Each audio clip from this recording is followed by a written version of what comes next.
Gorgeous night here at Dodger Stadium. Temperature in the low 70s as the White Sox come to town for a quick two-game series. Then it's back to the road for these Dodgers. For now, welcome inside. Joe Davis or Hershiser. Kelly Tennant joins us in just a moment. This is back-to-back series now, where the Dodgers have dropped the first game, won the next two, and now unbeaten over their last 19 series. Unbelievable consistency with this Dodger team. You think about what they have to do at home and on the road. 28 of 32 at home during that time. The 48 wins are absolutely amazing. You've got to do it with pitching and hitting.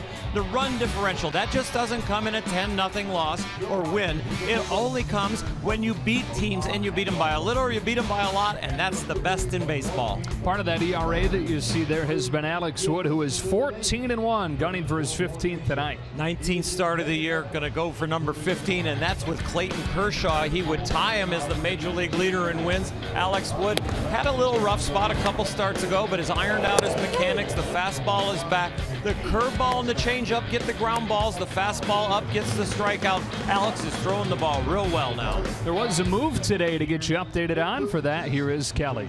Thank you, Joe. Yes, earlier today, the Dodgers traded Chris Hatcher to the Oakland A's for international amateur signing bonus and activated Rob Segedin off of the 60-day DL. When I spoke with Dave Roberts earlier today, he said this team just was not going to be able to find innings for Chris Hatcher because of the depth of the bullpen, guys. All right, so Hatcher moves on to Oakland, and the Dodgers move on in this season, hoping for another special night. Driven to deep right center field. Justin Turner with one swing gives the Dodgers the lead. Turner gets his hands in down the left field line, way back there, and gone. His second of the day, and the Dodgers lead at 6-4.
Brought to you by Mazda. Driving matters. After an off day, the Dodgers ready to get it going again behind Alex Wood. 14 wins, second in baseball, trailing only Clayton Kershaw. Here are the White Sox that he'll face off against in this series opener. With their lineup presented by Honda. Tim Anderson leads it off. Then at third base, Tyler Saladino. Jose Abreu, one of the game's best hitters at first base. Avisail Garcia was an all-star this year. He's in right. Kevin Smith does the catching out of the 5 spot. Leury Garcia is in left. Yohan Moncada, top prospect in baseball, promoted when the Dodgers faced the White Sox earlier this second half. Adam Engels in center, and Miguel Gonzalez bats 9. Only Max Scherzer and Clayton Kershaw with better earned run averages this year than Alex Wood. This is going to be a lot of fun to watch Alex attack this lineup. He is better against right-handed hitters than he is left-handed hitters, and Rick Renteria, the White Sox manager, has put all righties against him. 2 guys switch hitters, but they'll hit from the right side. Alex's batting average against with righties is 195. Of late, he's been good, he's been bad, but the last 2 starts have been really good in August. 2-0, keeping the ball down better, and that's the key for him with the fastball, because it definitely sets up the breaking balls down and the changeups down. Fastball velocity came back his last time out against Arizona, gave up 2 runs over 6 innings. And you talk about him being so hard on right-handed hitters, that changeup that has come along and that back foot breaking ball he uses have terrorized righties. Yeah, he's really done a great job getting down the hill closer to the hitter this year with the better mechanics, the better velocity, but then that makes everything later and sharper, and it's disappearing on the righties. All right, we're ready to go. White Sox have the worst record in the American League at 45-70. Dave Roberts already out there talking with home plate umpire Marty Foster about something. And the White Sox manager Rick Renteria wondering what.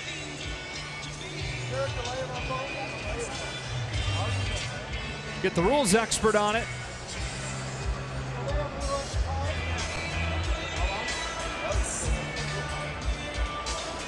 could have been a little discrepancy, maybe a number on the scorecard or something. They just want to clear up before the game starts. And looks like the Dodgers have kind of called off the jam and allow the game to start.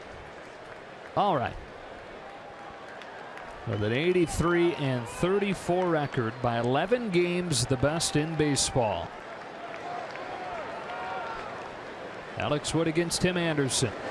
Off we go with a drive to left center field. Anderson on the first pitch of the game has homered. A rude greeting to this one for Alex Wood.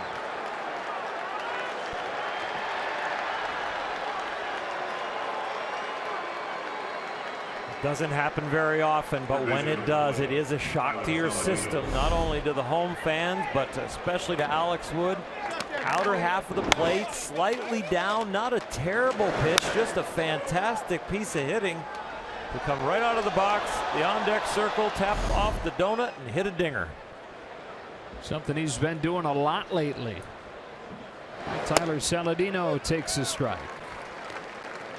And something that Alex Wood has been allowing much more frequently as of late. That's his 5th home run out of his last 5 starts. Only had 1 prior to this stretch. In the air to center, Jock Peterson under this one, and Saladino the first out. Less than a half a home run per 9 innings for Alex Wood. Best in the big leagues.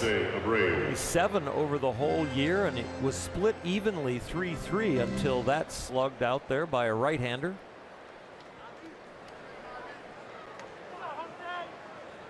Well, now the guy that leads the White Sox in home runs, and Jose Abreu. 4th year in the majors and at least 20 home runs in all 4 seasons. Just a spectacular player. Kind of hidden there in Chicago with their struggles, but if he was in another city where the team was winning, it would be a household name.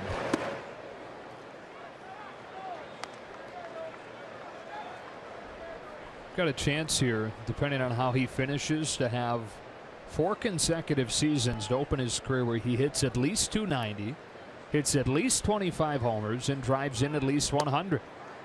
A ball and 2 strikes.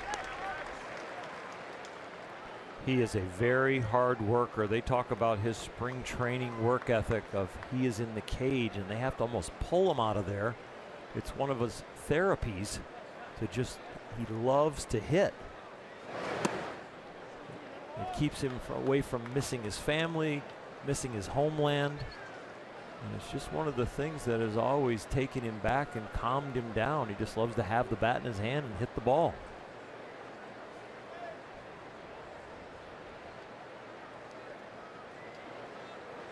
Waits on a 2-2 from Wood and jams a base hit to right. To a guy that he used to play with in Cuba, and Yasiel Puig out there. That literally looked on purpose, like he had a steering wheel on his bat, like he was shooting for that hole. Huge hole over there because of the data points, but he looks like, you're going to shift on me a little bit. I'll fight it off and go to right. You're talking about his work ethic. They said even when he was a kid and kind of a prodigy in Cuba coming up, but before practice every day, he would hit 150 balls off the tee to no fail every single day. 150 swings before practice even began. 1 on, 1 out. Here's Garcia.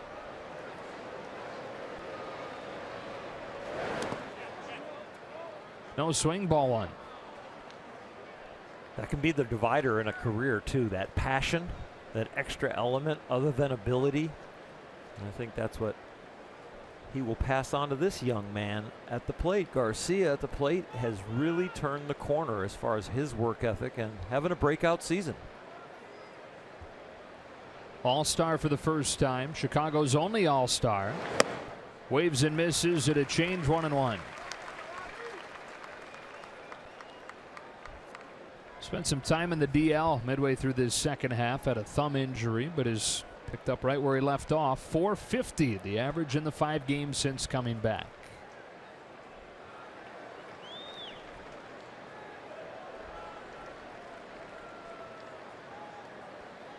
Coming inside with a 1-1. That's ball 2.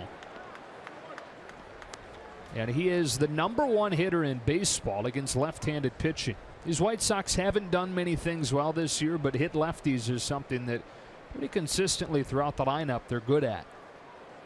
Well, 2 of his hitting role models, Miguel Cabrera with Detroit, where he grew up as kind of the baby Cabrera, and Abreu, the guy on first.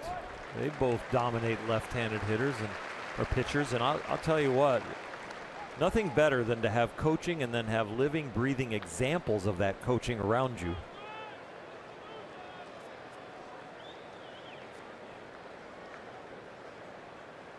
Garcia, 26-year-old, in his 6th season in the majors. You mentioned starting with the Tigers. He was there for 1 year. And then the key piece of a 3-way deal between Boston and Detroit and the White Sox.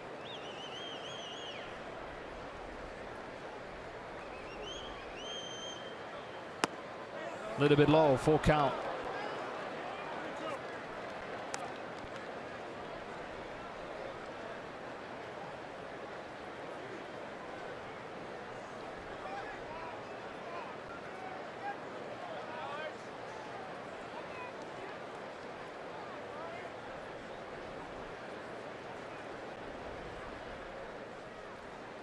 Runner at first with 1 out, and Wood to the plate with a 3-2. Dribbled foul. Well, the Dodgers have won 17 of their last 20 games. And as we showed you off at the top, a 48-9 run since early June, where they've not dropped a series over their last 19 series. Going for their 50th win here at home. The White Sox have yet to cross into the 50 mark. Overall. Yeah. Excuse me for laughing. Another 3-2. Strike 3 over the inside half. Closed captioning tonight brought to you by Wiener Schnitzel. It is a rebuilding White Sox organization. Even since the Dodgers saw them in the 2 games on the south side in mid-July, they've unloaded a bunch of pieces in that few weeks since. They've gone from having a team kind of caught between at the big league level between competing and rebuilding to a full-fledged rebuild and the #1 farm system in baseball because of the trades they've made. A strike on Kevin Smith. Well, it has now made him one of the youngest organizations also at the big league level because of all those trades, trading the veterans. We're probably looking at another 2 years or so before they're really going to compete. Smith hits it in the air to right. Yasiel Puig won't get there. A teardrop base hit. And the White Sox are at the corners with 2 out.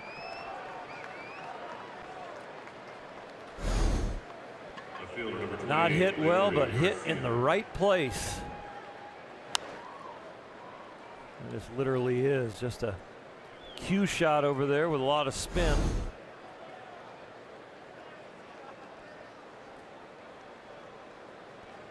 So a 2-out opportunity for Leury Garcia. Missed a large chunk of time with a hand injury. Came back at the end of July. He's still trying to find his groove since returning. 2 on, 2 out. Strike 1. This White Sox team came in on the airplane, spent the night at the hotel, and looks like they're in swing mode. They are last in the American League in walks. They are 10th in strikeouts, so the bat will be started for the next 2 games by these White Sox.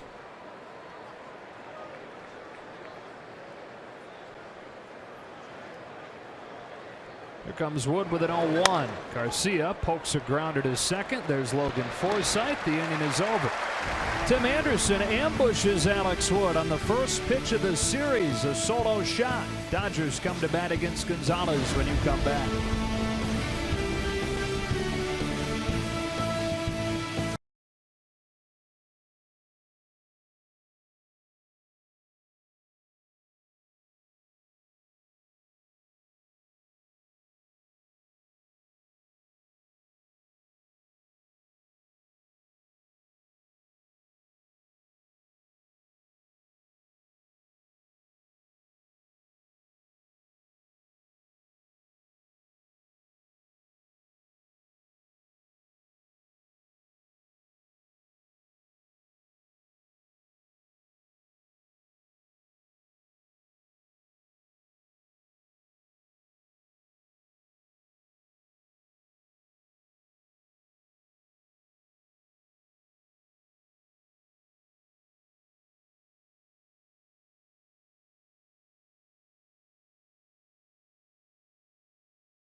After the Anderson first inning home run, here is the lineup brought to you by Honda. Same 4 at the top that we've grown accustomed to. Taylor, Seager, Turner, Bellinger. And it's Grandal hitting 5th. In right field, Puig. Second baseman is Logan Forsythe. And in center is Jock Peterson. And of course, the noteworthy thing there is Puig moving up to the 6th spot. Against the 33-year-old Miguel Gonzalez, who was born in Mexico, but then moved to Los Angeles when he was 4. Grew up rooting for the Dodgers. Went to San Fernando High School. This young man's got to be very excited here tonight to pitch in Dodger Stadium. 33 years old. I call him young, but it's going to be about the slider, the split finger, and the curveball. Opposing pitchers like to put a lot of spin on a very good fastball hitting team in the Dodgers. Taylor leads it off. And takes a strike. The Dodgers saw Miguel Gonzalez on July 18th. It was his first game off of the disabled list following a month out with shoulder inflammation. And He held him to a run over 6 innings. Now, just on the surface, looked like he did really well, but the thing that he did well was pitch out of trouble. Dodgers had 5 hits and 5 walks, but went 1 for 10 with runners in scoring position. Well, over the course of 9 innings, he's averaged a little over 3 walks per game. So he, against then a disciplined team that doesn't chase, is going to walk a few more, and I would think that that could happen here again tonight.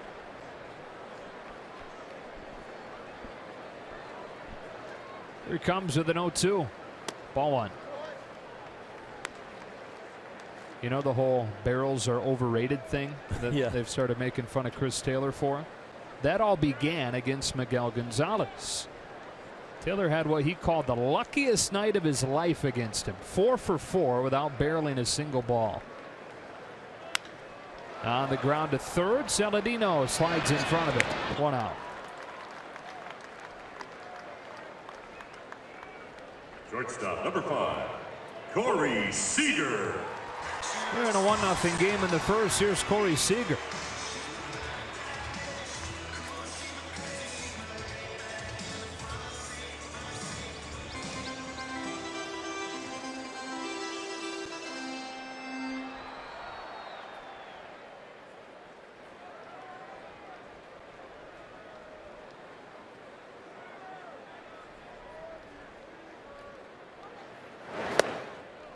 One and 0.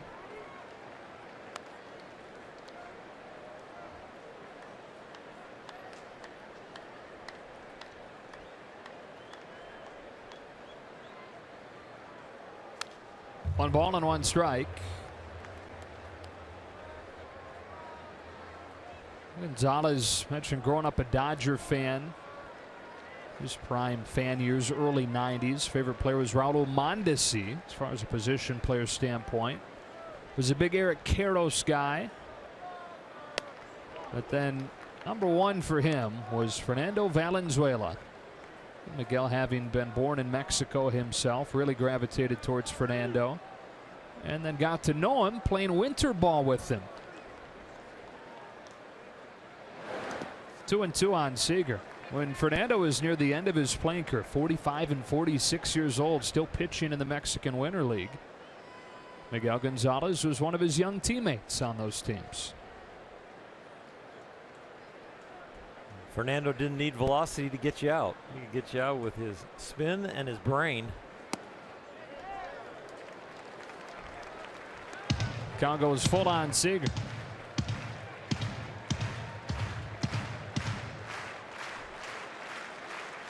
Gonzalez doesn't have a whole lot of velocity either. He lies on that location, that 2-seamer. Here's a payoff. Siegs with 4 hits this homestand. Cody Bellinger with 7 hits. That's 11 of the 21 the Dodgers have against the 3-game series against the Padres. Those two pretty much carrying the offense right now.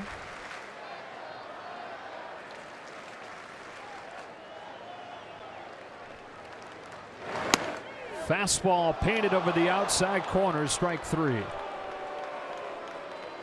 Well, 2 up and 2 down here in the first.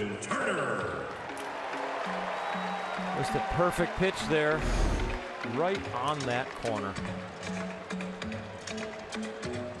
Bases empty, 2 gone for Justin Turner, coming off another 2 home run game Sunday.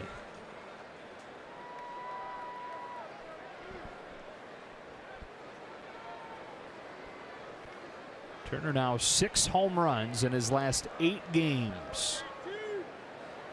On the first one from Gonzalez, he looks at a strike. Talked about Cody Bellinger during the pregame show as an MVP candidate. Turner is certainly part of that discussion too. Still leading the batting race in the NL.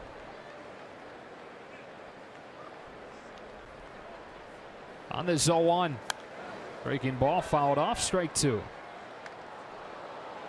Justin nice enough last night to donate some of his time to a all-access Dodger event here at Dodger Stadium that benefited the Dodger Foundation and the LA Athletic Commission. And it was a great event. Cody Bellinger came and was interviewed on stage in front of everybody. Justin came. Jock came out. I think Austin Barnes was here. Even on their off day, they were giving back to the community. There are no real off days. Seems like all the days off, at least at home, are filled up with something. 0-2. Jam shot. That'll sink in, and Turner's got a base hit to keep this first inning alive. You're going to have some of those when you're leading the league in hitting. Well, Smith got one for the White Sox, and turnabout's fair play. Justin Turner will take the knock.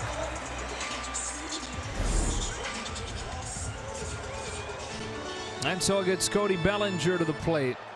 Ned Colletti said during the pregame show, he called his shot, saying Cody Bellinger would tie Mike Piazza's rookie record tonight. Sitting one home run shy.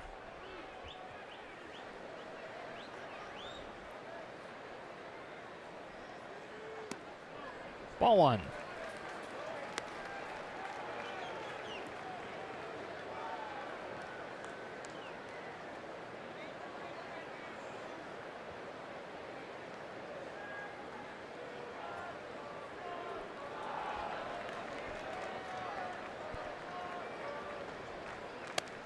Inside now, 2-0. At the All Access event last night, I asked Cody, you know, what was your big league moment that night, you know, where you were in the batter's box and you're like, wow, this is it. I said, for me, it was when I faced Mike Schmidt or Pete Rose. He said when he faced Max Scherzer. He struck out 3 times, but he said it's still very cool.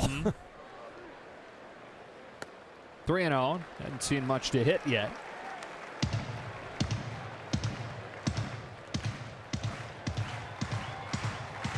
Gonzalez understandably being very careful with Bellinger. He'll have the green light.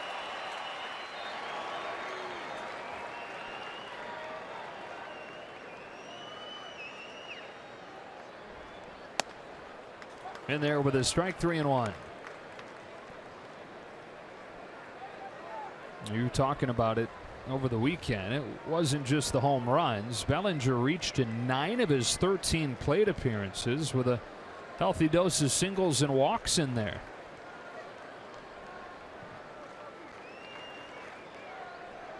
On this 3-1, takes a rip and misses. That pitch fell off the table, and it's a full count.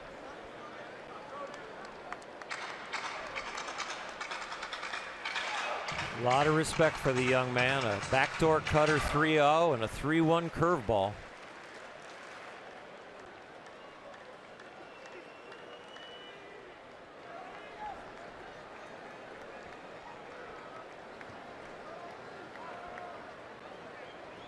Turner will take off from first with 2 out and a full count pitch. And Bellinger walks. Single and a walk against Gonzalez with 2 out, and it gets Yasmani Grandal to the plate.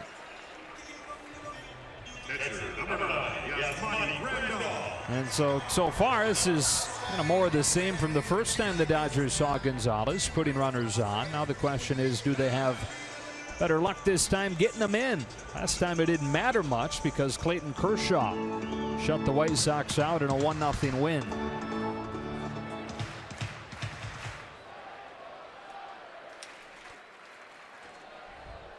Freshly shaven Clayton Kershaw.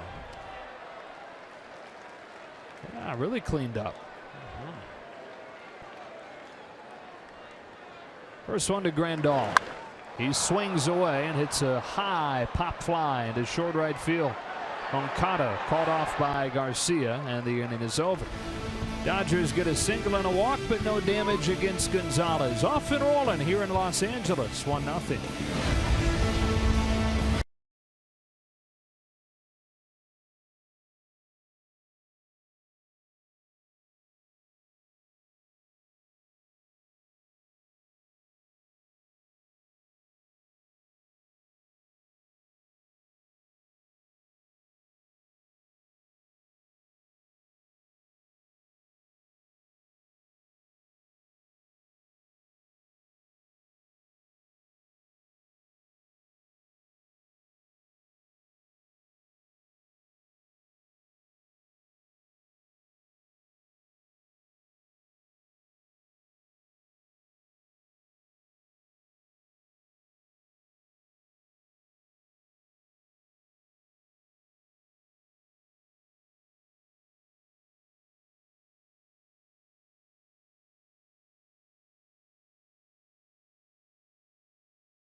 October is approaching. It seems like anything that reminds us of the Fall Classic or the path to it comes to mind very easily now with this team's great lead. Trying to reach 50 games over 500 tonight for the first time since 1953. And it's that 1953 team that holds the all-time record in Dodger history with 105 wins. Yoan Moncada leads off the second and takes a strike from Alex Wood. Dodgers pace right now 115. So on pace to smash the franchise wins record by 10 and to fall short of the all-time baseball record by 1. Bottom of the zone, strike 2. You always like to point out, though, the pace technically starts on opening day, but this became a different team when Cody Bellinger was called up, and they were 10 and 12 at that point. On 3 pitches, he sits down Moncada. Yeah, the Bellinger-Taylor pace is different than the overall pace. And then their consistent production throughout the year really helps you project even further. So it's going to be very interesting, I think. I think 110 is almost in the back pocket. With 1 out, here's Adam Engel out of the 8th spot in a 1-0 game.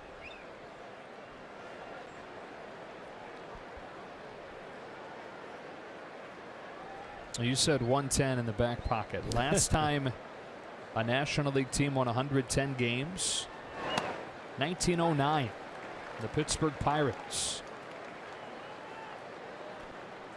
The reason I think that the win total, it's not going to be a goal of this team. Their goal is to win every day, to prepare every day. Engel swats a base hit into center.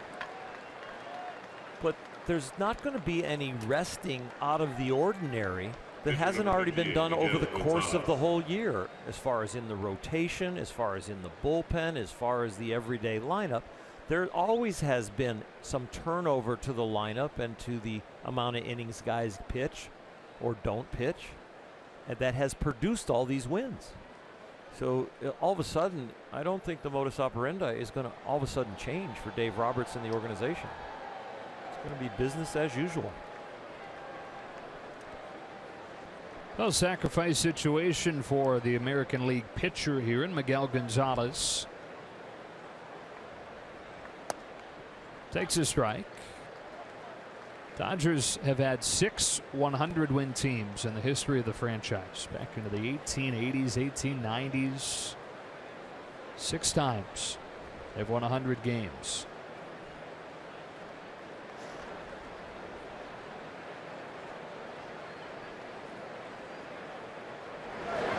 Only done it twice in LA. 1962 and 1974 both. They won 102. The other 4 100-win seasons came in Brooklyn.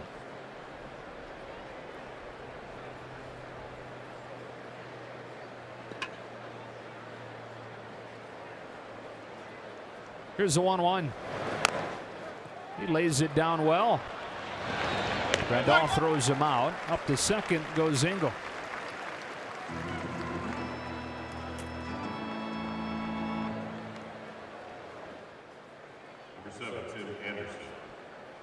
On the first pitch of the night, Tim Anderson took Alex Wood deep. Wood shouldn't take it personally, though. Anderson's been doing this to everybody lately. His 5th home run in August after a really rough middle part of the summer.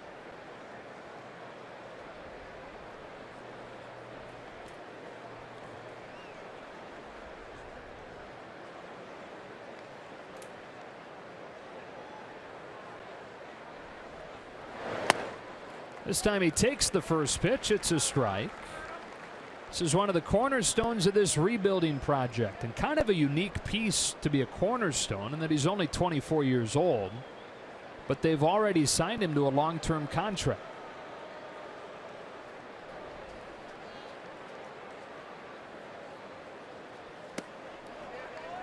No swing, 1-1.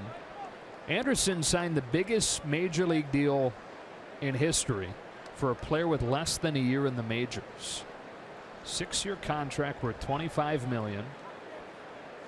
And they hope that he is the shortstop when They're winning what they think is going to be multiple World Series with the way they've overhauled the farm system.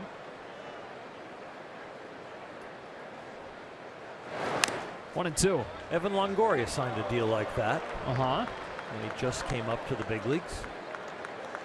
That's probably the guy he surpassed, I would think. I'm going to check that. I know Longoria has. They've restructured the deal since then.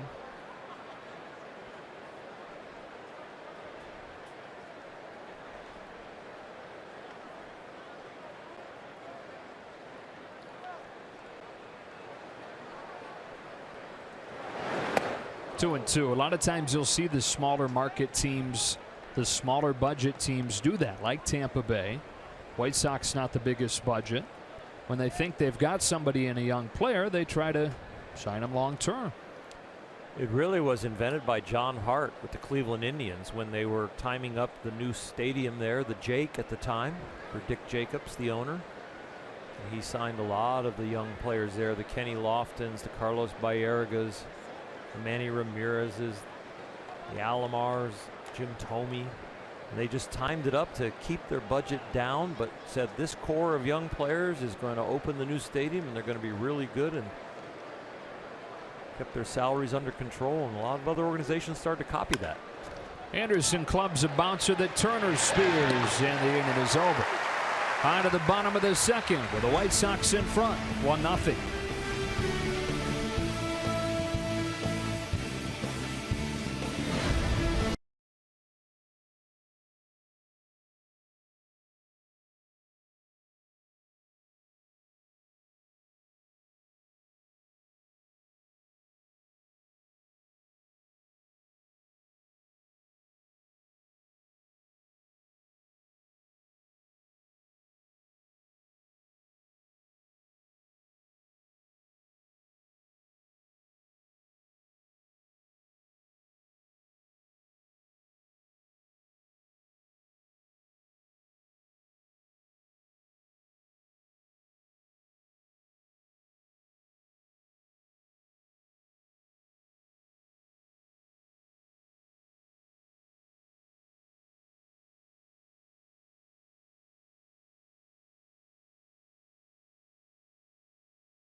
Nothing here in the second. So as many of you know, a lot of kids here in Los Angeles are going back to school, and Yasiel Puig decided to join the party and go back to school himself. He headed over to Esperanza Elementary School and donated a ton of school supplies, surprising all of these kids. He was interacting with them in the classroom.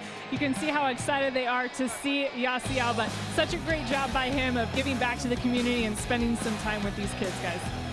Something he's done a lot of with his new Wild Horse Foundation. Leads off this second inning against Gonzalez and takes a strike. And if there's one thing that I know about Yasiel, it's that he loves kids. He has no problem playing with the kids, hanging out with them as long as you want. Tailing fastball misses 1-1. Yeah, so if you're in need of a babysitter, maybe not that. I don't know. For 3- and 4-year-olds, he'd be perfect because he's so strong. He'd be like a swing set. They could just climb all over him. They could swing from his arms. They could do whatever they want. That might be the problem. They would do whatever they wanted. Yeah, and if they've been watching TV and they've been observant, they would probably start kissing him like he does Turner Ward. Lot of love. Gonzalez home with a 1-2. in the dirt. Now, obviously, the newsworthy thing here is that Puig is hitting 6th tonight. It's the first time he's hit above 7th in the order since June. And he spent most of this season in the 8th spot. There's been a lot written and talked about as far as that move, him being 8th, having a big hand in his success. Strikes out here, and he's the first out of the 2nd. Dave Roberts saying before the game today, though, at some point, performance warrants that. And it works hand in hand with the next 2 guys in the order here, Forsythe and Peterson, both struggling to get going. And so Dave Roberts finally pulled the trigger on it. Consistent performance from Yasiel and consistent approach. And they really believe that the foundation he has built over the last month or so will stay consistent no matter where he hits. And so they're testing it. With 1 out, it's Forsythe. Hard hit, base hit. 1 out single for Logan Forsythe, and up comes Jock Peterson. We saw the wake-up calls for Ryu and Maeda when they got shipped to the bullpen a little bit, came back into the rotation with a different spirit. Sometimes just a change of scenery, not necessarily a wake-up call for Logan Forsythe or Jock Peterson being in a different place in the order, but just a different look and a different feel that might help them break out. Peterson 1 for his last 35. Dave Roberts moving him down to the 8th spot tonight. And the other thing Roberts said was that this is not a one-night thing, that it's going to be like this for a while. They want to see what it looks like.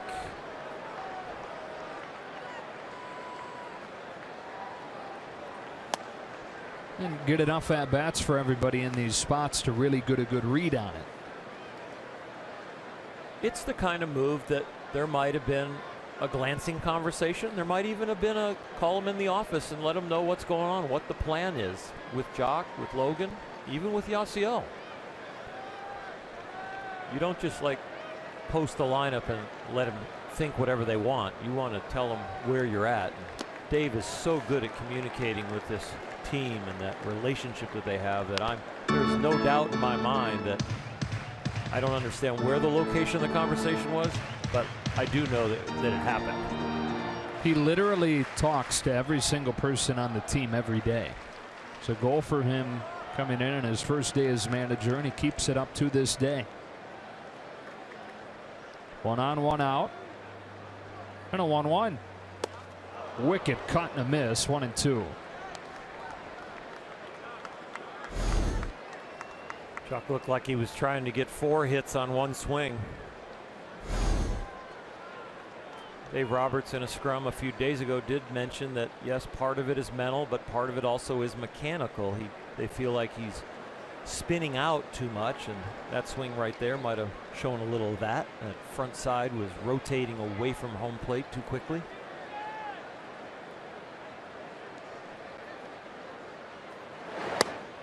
Two and two.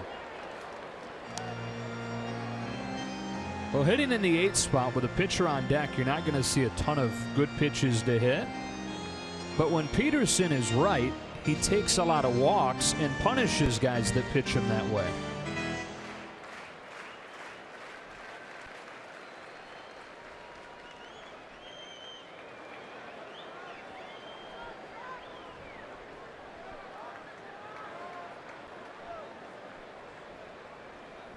The 2-2.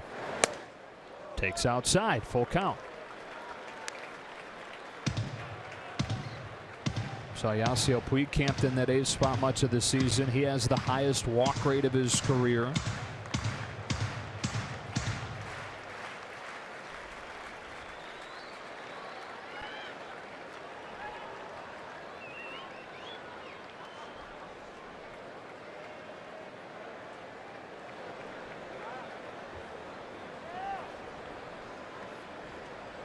Forsythe runs. Peterson swings. It's a high drive to right. Garcia's back onto the warning track to make the catch for out number 2.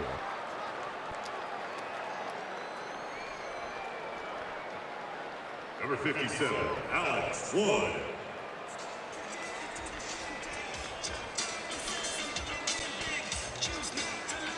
So Alex Wood comes up. You've got to go back more than a month to find the last hit from a Dodger pitcher. That's a slump for the 9-hole. 0 for their last 47. Kenta Maeda, the last guy to get a hit. That bat's out of the lineup there. Clayton every 5th day. That's the best bat they have.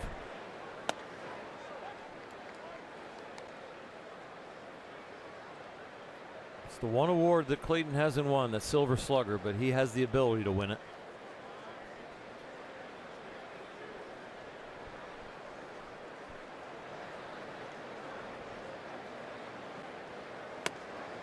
Ball on a strike.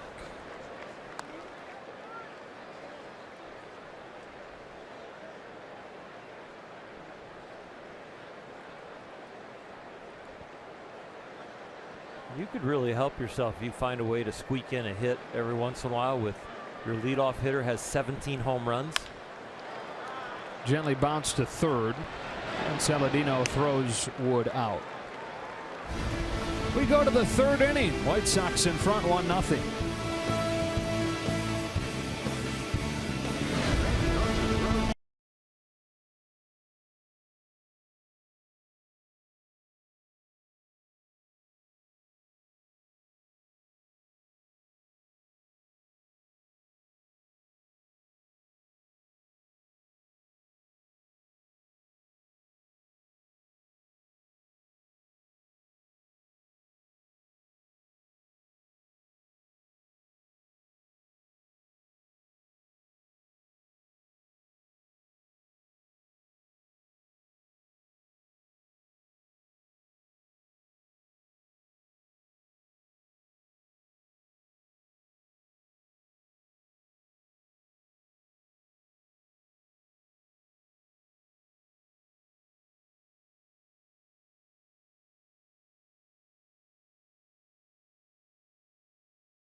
Necessarily have a historical ring to it, but 1959, these teams faced off in the World Series. We look at our Coors Banquet timeless moment. White Sox won Game 1 of that World Series 11-0. I mean, that's hard to bounce back from, but the Dodgers did, winning 4 of the next 5 games to win it in 6. And Larry Sherry, who was called up mid-season that year, wound up winning the MVP. Pitched the final 5 2/3 innings in relief to close out a clinching Game 6. The first World Series played on the West Coast. They waited all those years in Brooklyn to get a world championship. LA Dodger fans got to experience one in year 2. Larry Sherry, when I was in the minor leagues, was one of the roving pitching instructors. Very good at teaching spin and how to add spin to your different pitches, even the 2-seam fastball, how to spin that. It was very instrumental in helping me in my career. Tyler Saladino and his mustache lead off this 3rd. And Alex Wood fires him a 1-0. Pop up. Cody Bellinger. 1 out. Now that 1959 Dodger team, they started the season 31-30. That's where they sat in mid-June. So you're not necessarily looking at a world beater here. Although the 58 team, the first one in Los Angeles, was not good at all. So by the end of the 1959 year, it was one of the great turnarounds ever for any team. Those mid-season call-ups, you mentioned Larry Sherry. Roger Craig was a big midseason call-up for that 59 Dodger team. So your Maury Wills arrived Abreu muscles a soft liner that Seager stabs for the second out.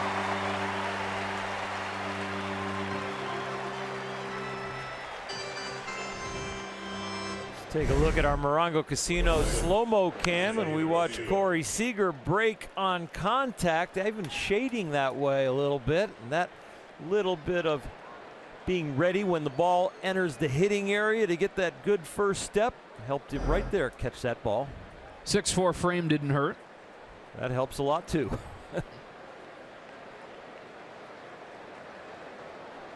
2 up and 2 down here in the third, and it's Garcia.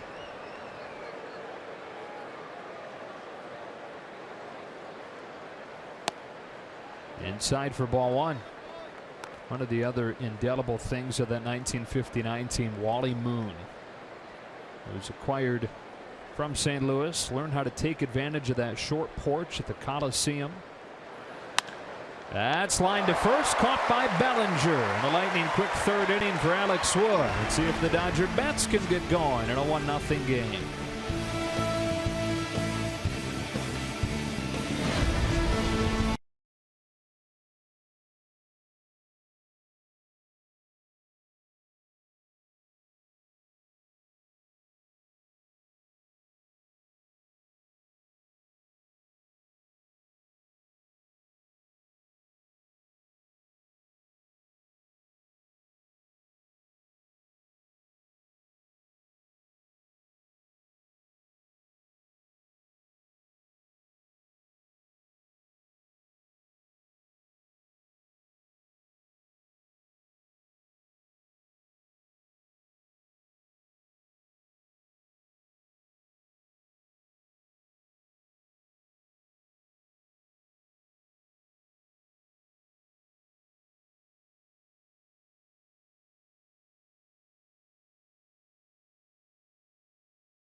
Land Rover Performance Spotlight, what Chris Taylor did in Chicago earlier this year, and we talked about that being the beginning of the barrels are overrated movement. He has barreled up plenty of balls to the point where that is very much tongue-in-cheek when the guys talk about that. That's strike 1.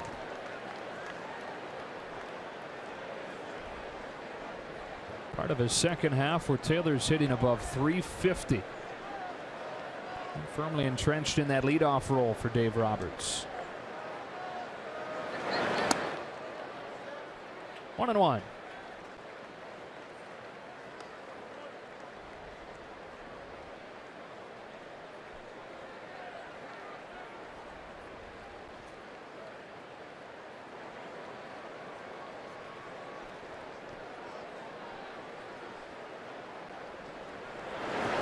That 4-hit day in Chicago, he had one of the worst rounds of batting practice I've ever seen him take, and then hit it poorly 4 times.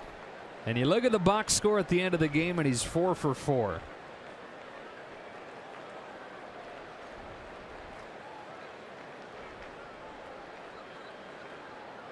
Gonzalez home 2-1. Grounded softly to short. Tim Anderson. 1 out.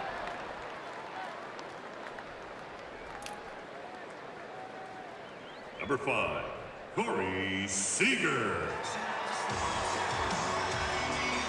Well, Corey Seager comes up with one out and the bases empty here in the third inning against Miguel Gonzalez, who's been hit or miss this year and faced the best offense in baseball his last time out against Houston, held him to a run over 8 innings. It was remarkable, number one, because it was Houston. But number two, the start before that was by far his worst of the year. Picked a bad place to not be very good, not have very good command at Fenway. Gave up 7 runs and didn't get out of the second.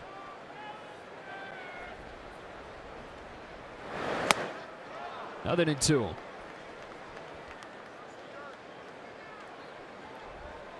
Almost out for a month with shoulder issues, and sometimes when you come back, everything is not completely gone. Maybe you rehabbed, you calm down the inflammation, maybe you get some strength in there. And when you start going back to work, you can have some of those hot and cold streaks depending on health, depending on I'm good enough to pitch, but maybe not strong enough to pitch well. And so you can go 7-8 innings, and all of a sudden the wear and tear from that one outing kind of toggles into the next outing and you do poorly. Not saying that's the case, but that's what goes on in the big leagues throughout a season. When you start 30-33 games, you might have an issue that you got to stay in the rotation, or you come out and you just can't rehab it all the way to perfect until you get a full off season.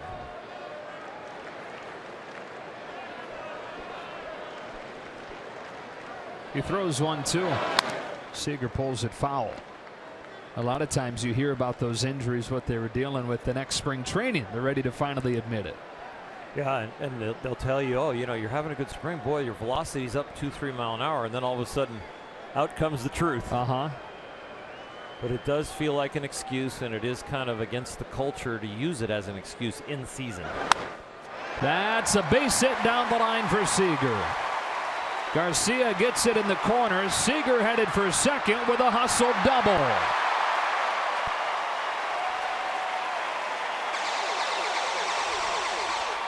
So the Dodgers have the tying run in scoring position with one away here in the third. Beats the shift with velocity and placement of that hit. On the inner half, turns on it, doesn't roll over it, gets it in the air. A lot easier to get it through the shift when you're hitting it over outstretched gloves instead of on the ground.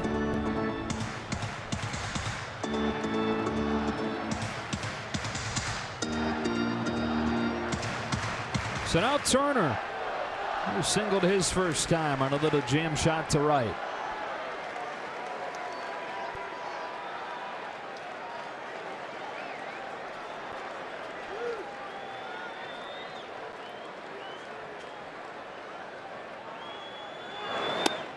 Put the Dodgers in front with a home run yesterday on Sunday. Hit one later in that game as well.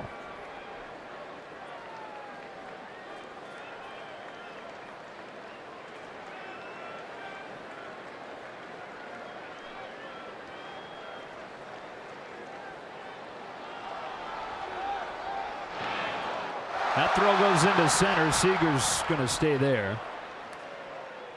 Not so much velocity on it. The ball was already to the center fielder Engel, and Seager looked up.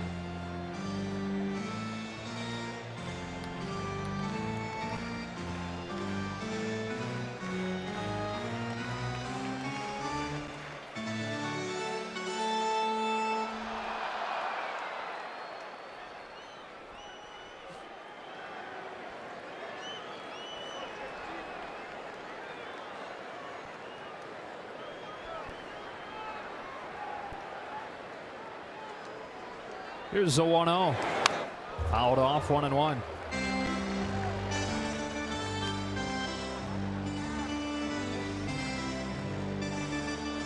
Justin looked right on time with that pitch, just missed it.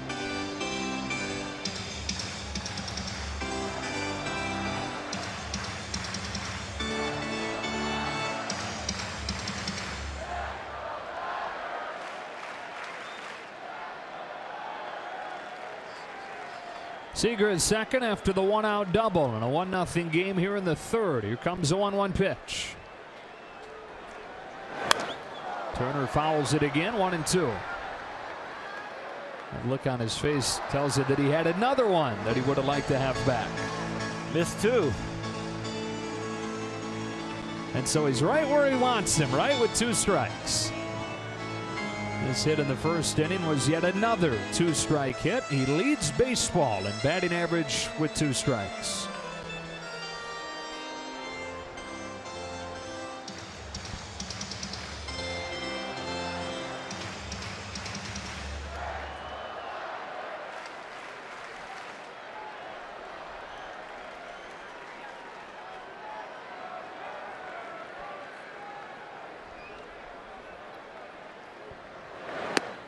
Two and two.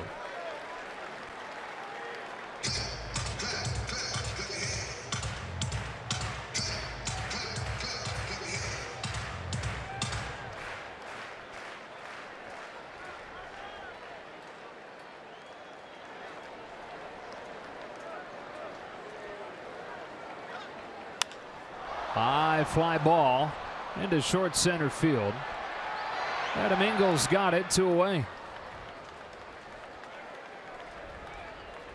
Number 35, Cody Bellinger.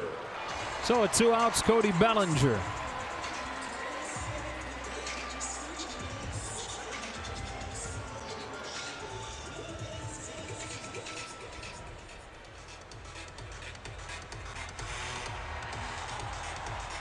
He didn't get much to hit in his first at bat.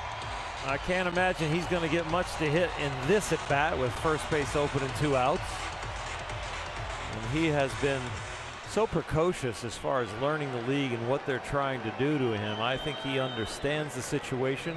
Probably be sitting on something near the inner half. And other than that, taking.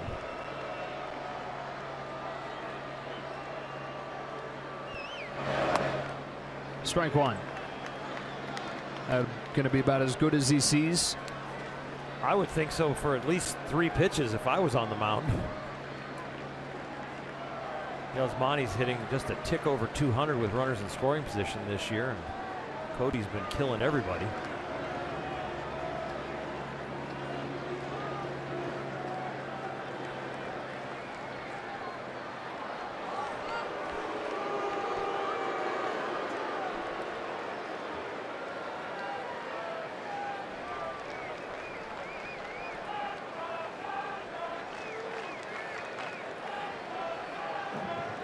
Tying run at second, 2 gone in the third, and an 0-1 to Cody Bellinger. Down and away for a ball. You know, you play in your head as a pitcher. If I give up a home run to this guy, I'm going to be kicking myself. If the next guy gets the hit off of me, I'm going to feel like he earned it. And you got to almost pre-play that in your head, the positive and the negative, and decide who you want to attack. 2-1.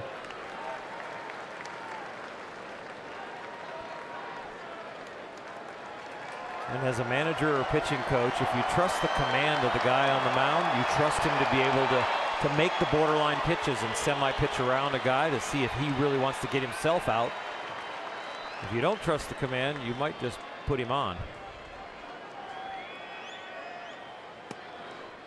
This is inside, and it's 3-1 on Cody Bellinger. When he gets the 3-1 pitch to put in play, 9 for 12 this year.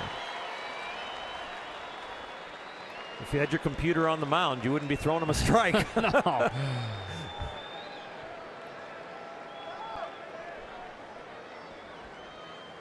Here it comes. Inside, he's walked him again. Same exact situation as the first inning. A 2-out walk to bring up Yasmani Grandal with runners at first and second.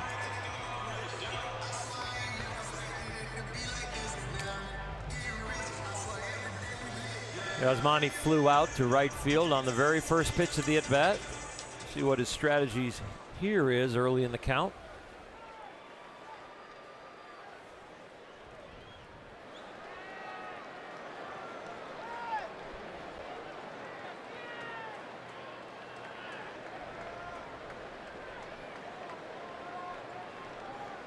Gonzalez home with the first one. Grandal hacks at it and misses. Strike 1. Remains aggressive. It's been a rough August for Grandal, but he did homer in Sunday's game as we look back at our Carl's game. The ball was right there, center cut, kind of tailing arm side, and he just put a sweet swing on it. But only 4 for 29 this month. There have been so many guys that have been so good consistently that everybody's afforded slumps, and the team has kept on winning. He's in an 0-2 hole.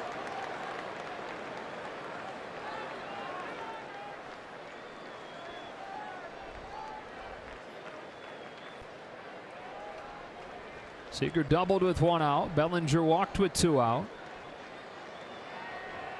And Miguel Gonzalez to Yasmani Grandal with an 0-2 that's in the dirt for ball 1.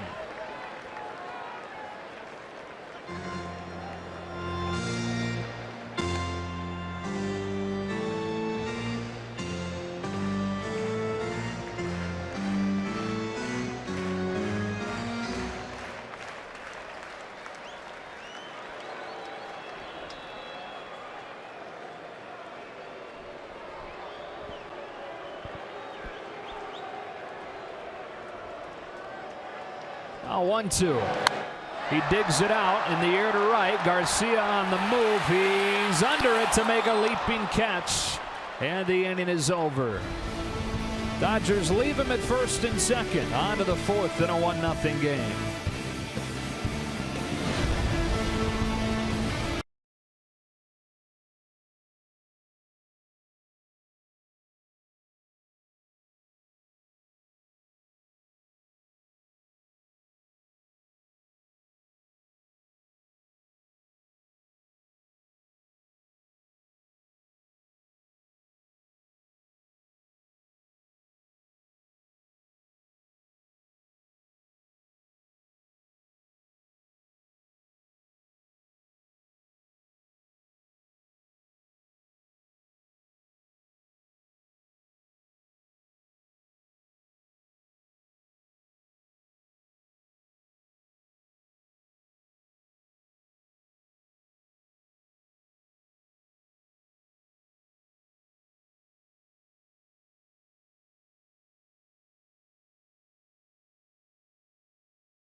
Brought to you by the all-new 2017 Chrysler Pacifica, the new benchmark of minivans. And by Jack in the Box. Come try the new $4.99 Smoky Jack Burger Combo, a small fries and a small drink, limited time only. Tommy Lasorda getting a great hand here between innings. On this date 20 years ago, his number 2 was officially retired by the Dodgers, put into the Ring of Honor here. Standing right next to him was Tom Paciorek, who had a long history with Tommy. Skip was here last night at the Dodger All Access event also. Still out in the community and doing his thing every moment he can. Sure is great to have him healthy again and around again. It is absolutely fantastic. Kevin Smith leads off the 4th and takes a ball from Alex Wood. Lone run in this game came on the very first pitch. Tim Anderson took Wood deep to left center.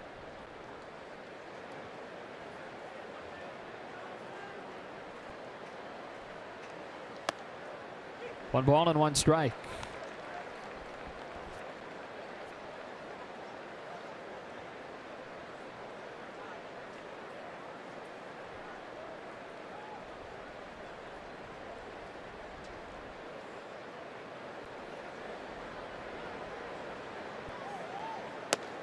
Two and 1.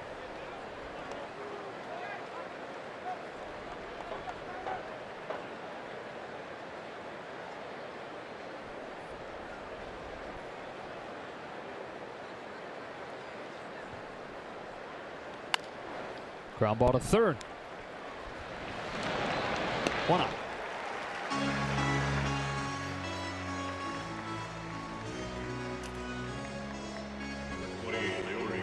It's a little microcosm right there of Alex Wood's year. 2-1 count. And he and Rick Honeycutt strategizing to throw more curveballs this year. And that's what he threw right there instead of defaulting to something that's a little straighter like the fastball or the changeup. Rick enjoyed that one. He did. Rick's been living right this year.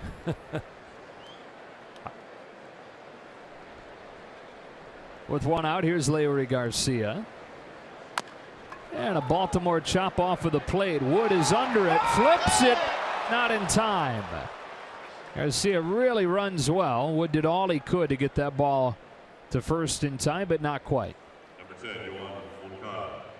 Very awkward throw for a left-handed pitcher. First of all, falling off to the third base side, but then getting there. Really, the only way to put a little velocity on that is to go with the underhand backhand toss or to spin around. He went with the third choice, and it was a little too slow for the speedy runner.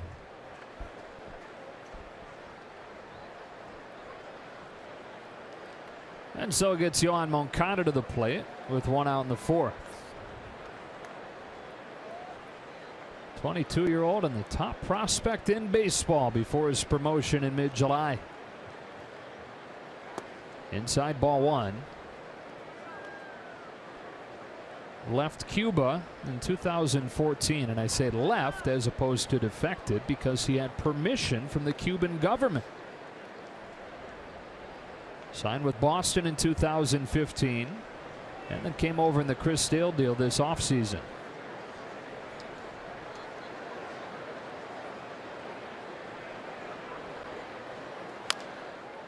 It's fouled. It's 1-1. So at an international tournament, while he was a teenager in Cuba, he met a woman who worked at an agency that helped Cuban players gain U.S. residency, and she eventually left that job. Their relationship became romantic. They had a kid, and largely because he had a kid who was half American, he was granted permission from the Cuban government to leave the country, come to the States, and sign a big deal. It is an odd story. A guy who could have chosen any of the 30 teams once he arrived here. And of course, that's the case with any of the big-time Cuban players, but usually they have to defect from the island, go somewhere other than the United States to be a free agent.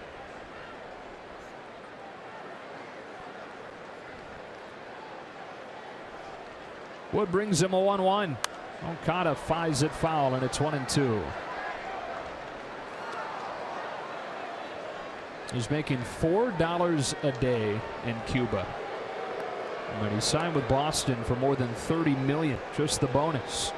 Said that when he saw his first paycheck after he signed with Boston, he turned pale and started sweating. He couldn't believe what he was seeing after making $4 a day.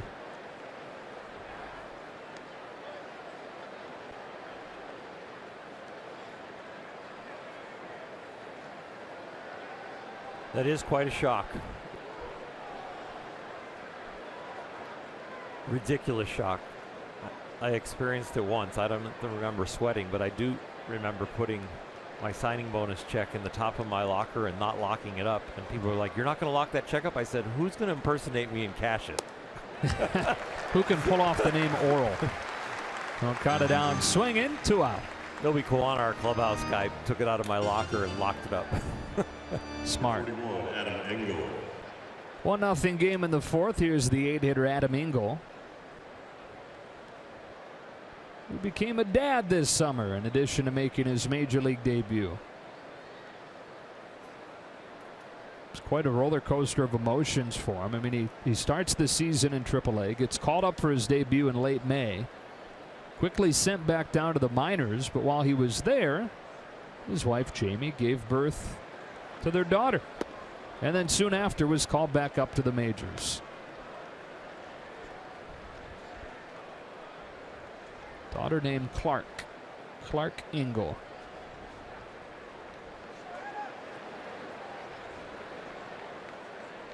The joy and the stress of having a newborn, and then Almost having a dad that's like a traveling salesman. Oh, gotta go. Right. Swings away and misses, but he gets by Grandal, and into scoring position goes Garcia. Grandal throws back down there. Garcia in safely. Garcia upset with himself as he sees the throw come down there. Why he didn't break for third. Instincts are to get back to the base safely that you came from, but a little bit more forethought. He could have took off for third.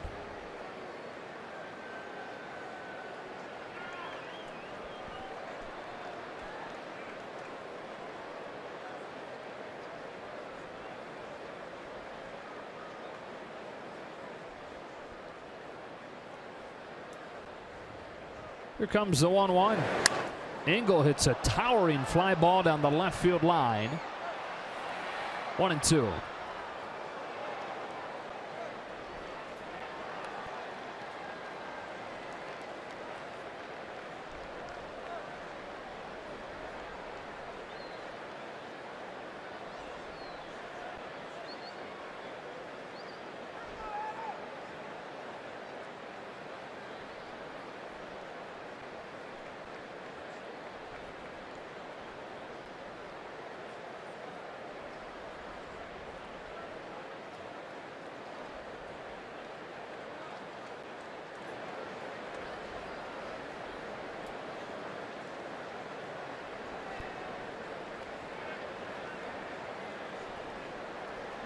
Garcia had a 1-out single. He's at second after the pass ball.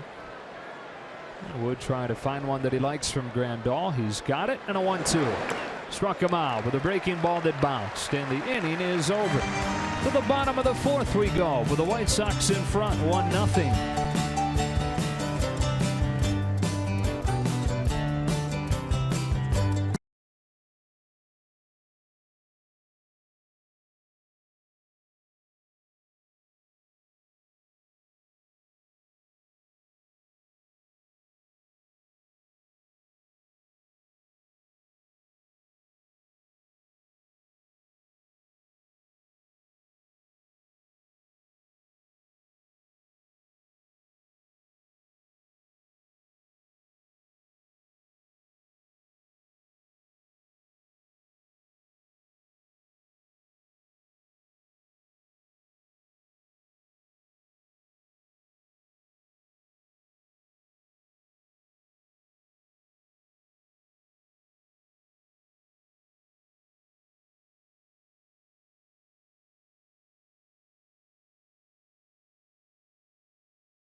Device.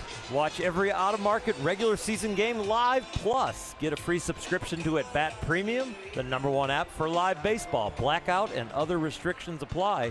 Visit MLB.tv for details. White Sox in front of the Dodgers, 1-0. Nice do. To the bottom of the fourth we go. That's real. That's not even extension. It's impressive. That is very impressive. What kind of car does he have? One with a sunroof. Yep, gotta be. That or a pickup with the roof cut off. Puig the lead off this fourth inning against Gonzalez. That'd be like a convertible. Yeah. That's ball one. So there's a horse at Del Mar Racetrack in San Diego. I don't know if you heard this, that made its debut on Sunday. It was a 32-1 long shot. Wound up finishing in second. The reason I'm telling you is because the horse's name is Puig. I love it. Yasiel's probably upset with it didn't win. Right. That's awesome. I thought you were going to say his name is Wild Horse. No, but it's Puig. Yeah. Who on this 1-1 drills one to the opposite field. Garcia works back onto the warning track for out number 1. Doesn't seem to be carrying very well tonight. Well, we're down to 70 degrees, so we've dropped a good. From the hottest that it's been here at Yankees, what have we had? Some 92-degree nights, some 94-degree nights, but now we'll probably have another hot spell after this next road trip, but we're starting to calm down as far as temperatures. Forsythe singled on the first pitch that he saw his first time up, which is bucking the scouting report.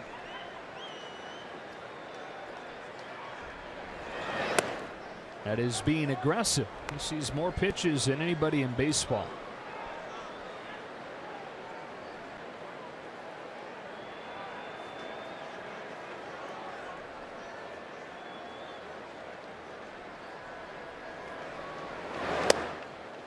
One and one.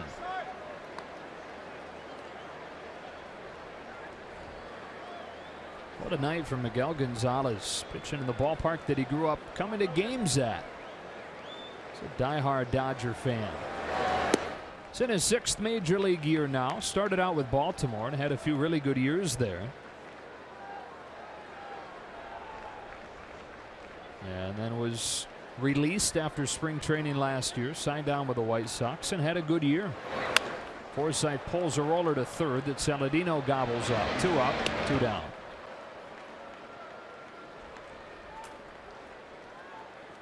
Number 31, Jock Peterson.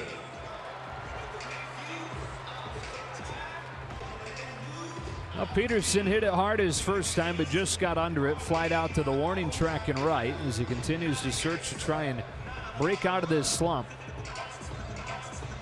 Dodgers should be done with the right field warning track. Puig, Grandal, Peterson, they've all touched it out there. They need one over the fence.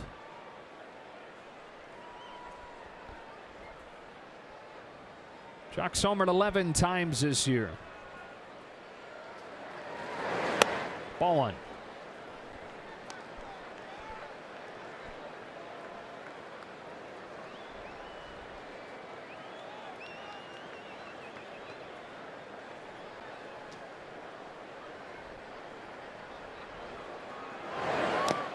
Two and 0.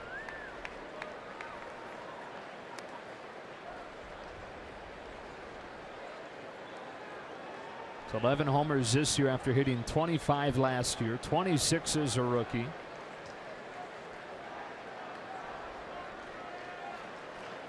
And a hitter's count. Here's a 2-0. Slash foul, 2-1.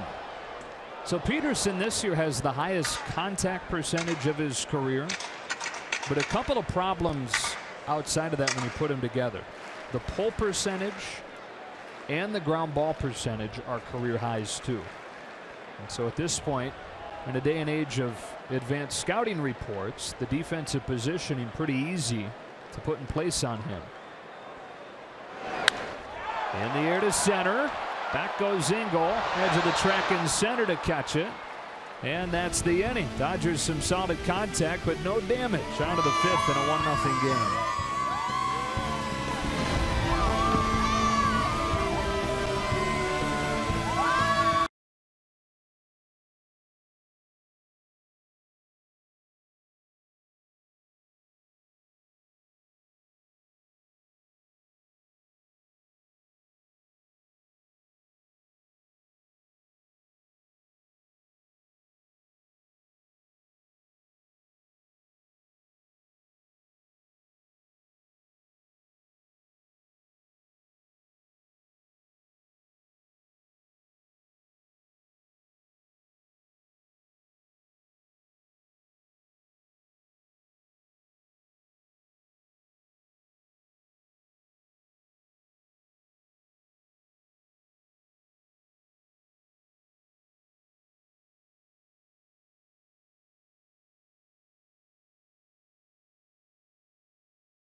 by your Southern California Toyota dealers. Save big on a reliable new 2017 Camry, now at Toyota's National Clearance Event. Back at Dodger Stadium, the first and only run of this game came on the very first pitch thrown. Tim Anderson homering against Alex Wood. The Dodgers, while they've had some traffic and some hard hit balls, it's the same story as the first time they saw Gonzalez. Not much to show for it. They've hit some balls hard, just not quite far enough. And Alex Wood has thrown the ball really well. I mean, it's real easy to cancel out the first pitch of the game and say, how have you done lately? And he's done just fine. It's a strike on Gonzalez. 9-1-2 for Chicago in this inning. We'll talk about them having the worst record in the American League at 45-70. That said, they did sweep the Astros on their most recent homestand. It's an example of how anybody can beat anybody, and I know we project now ways to October, but it tells you how tight those games could end up being, and anybody can win. Grounded is second for Forsythe. 1 out. Astros been struggling a little bit though. 5-12 in their last 17 games. They just split 2 with Arizona, and now we'll head back to Houston to play 2 more. Really, they've not been the same team since Carlos Correa went on the disabled list. That's the equivalent of losing Corey Seager.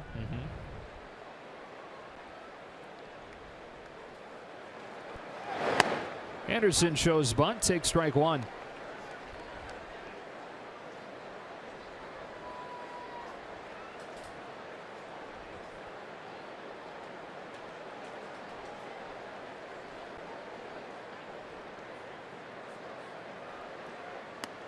Quickly 0-2. Anderson got off to a really rough start this year, and those glasses that he's got on, he's not always worn though. Started wearing them in June and homered for the first time in a month, the first night that he wore them. So as you probably guess, he's kept them on. Barely gets a piece here to stay alive, and it wasn't an immediate fix beyond that. Still had about a month where he wasn't very good, but lately he's starting to look like the guy they thought they had when they signed into that big contract last year.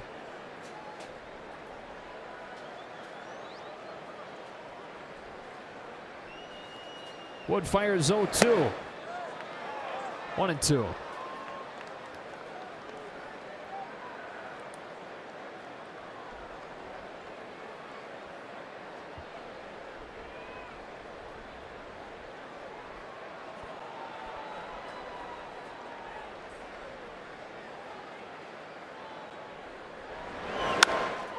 Fly to right center. Puig on the move. He's got it. 2 out. Fighting the lights there again. We've seen that in the last week or so.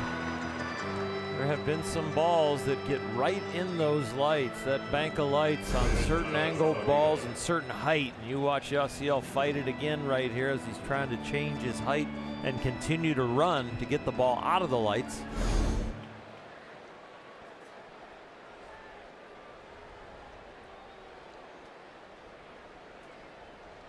Two up, 2 down for Wood. And here's Tyler Saladino.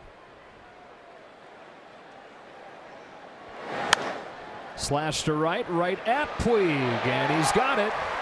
1, 2, 3 go the White Sox in the 5th. We are halfway home in the series opener. The Dodgers trailing 1-0.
Nothing on a Tim Anderson home run. Welcome inside on Gil Hodges bobblehead. Nice, a cool giveaway tonight, huh? Yep, slick fielder, but he's got a bat in his hand. At 370 home runs over his career. 8-time All-Star, 3 Gold Gloves. Quite a player. Great tribute to the man. 18 seasons in the majors, 16 of them with the Dodgers. Alex Wood leading off this 5th for the Dodgers and taking a strike. 1955 World Championship, first one in franchise history. Hodges was the guy that knocked in both runs in the Game 7 win. A 2-0 win in that Game 7. Wood drags a bunt foul. 1959, he was here in Los Angeles when the Dodgers won that championship over the White Sox. And even though he's getting towards the end of his career, Hodges in the World Series that year hit .391. One of the all-time great players not enshrined in Cooperstown. Very close. 15 different years he was on the ballot and didn't quite make it. Wood bunts again and is thrown out for the first out. Hodges grew up in Indiana. He went to college, though, even though there was a pro contract offered to him out of high school. The Tigers offered him a deal, but at that point he was more focused on becoming a PE teacher and a coach. So he went the college route till the Dodgers came calling after a couple of years. This time he didn't turn it down, went to play catcher in the Dodgers system. He'd eventually move to first base. That was to make room for Roy Campanella in the late 40s. Here's Chris Taylor.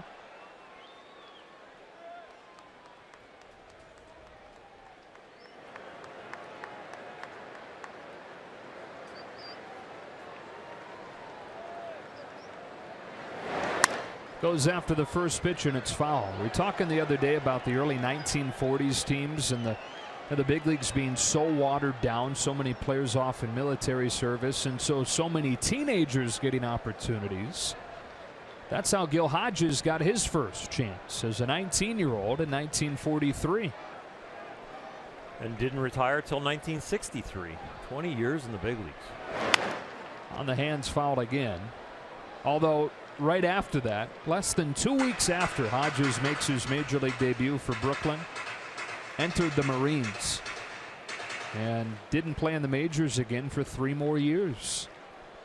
On the ground with the Marines and assault on Okinawa in 1945, and then less than a year later he was back in spring training with the Dodgers. 1-2.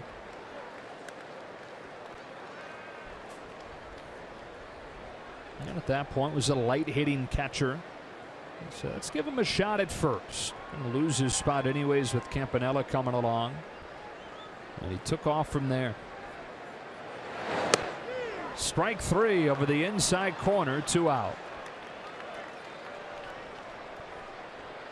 Adrian Gonzalez is part of a dynamic duo when it comes to selfies on the field. Join us on September 6th when the Dodgers close out a 3-game series with the D-backs. The first 40,000 fans will receive an Adrian Gonzalez bobblehead in a selfie pose.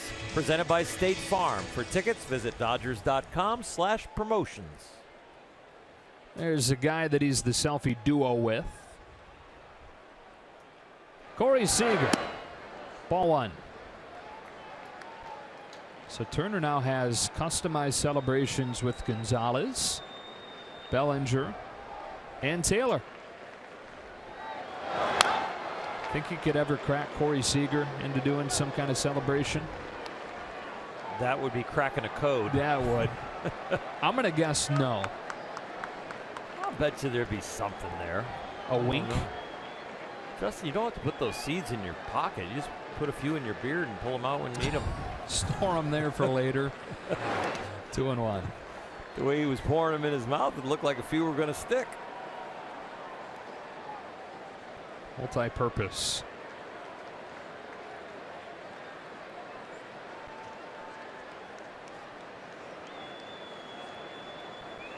Dodgers one swing from tying this game. 1-0 in the 5th. On a 2-1. Seager dribbles it foul, and it's 2-2. Seager has one of the Dodgers' 3 hits in this game. A 3rd inning double, was stranded at second.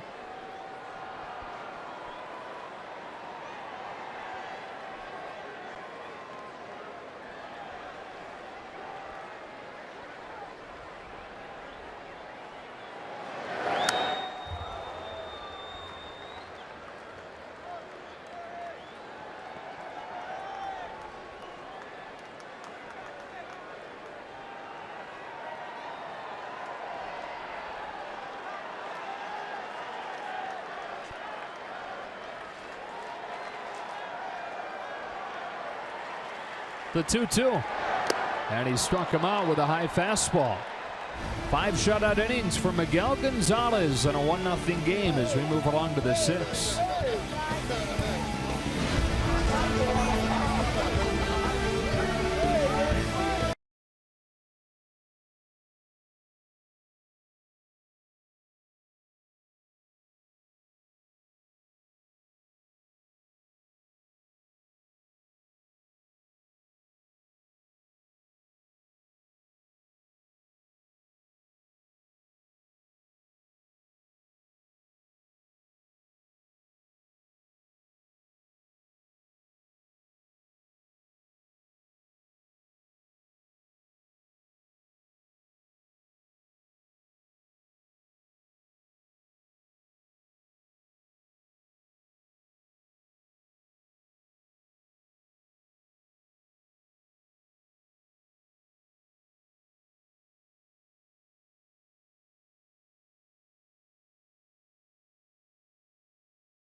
Friday in an all-new Backstage Dodgers. Chris Taylor's mic'd up for batting practice before the team takes on the Diamondbacks. Plus, Kershaw hosts his annual Ping Pong for Purpose charity event at Dodger Stadium.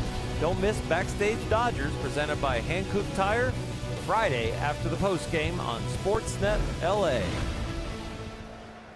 On to the 6th we go. Still 1-0. Alex Wood to Jose Abreu with ball 1. 1 for 2 today. 30 years old, out of Cuba. He defected in the fall of 2013. And what a signing he's been for the White Sox. Signed the largest deal in franchise history, and for them he's been worth every bit. On his way to another 25-homer year. 2-1. Grew up on Cuba's southern coast in a small wooden house that had 3 generations of Abreu's living in it. Family didn't have a car, so they'd get Jose to games with a horse and buggy. High pop fly into shallow center field. Logan Forsythe settles under it for the first out of the 6th. Abreu started playing baseball when he was 7 and was always one of the biggest kids, so stood out because of that, and then started to stand out for the work ethic you were talking about earlier. Really became a legend though 2 years after he defected, when over a full season in the Cuban National Series he hit .448 and homered 37 times in 77 games.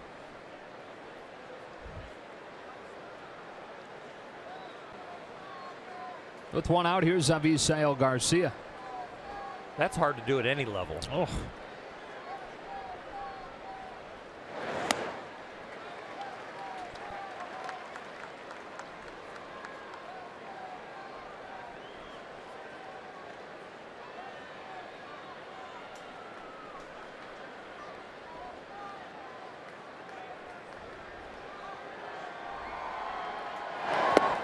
Swinging wildly twice, and it's 0-2. Want to reach out into the screen and help him out there. He got something hanging on his chin.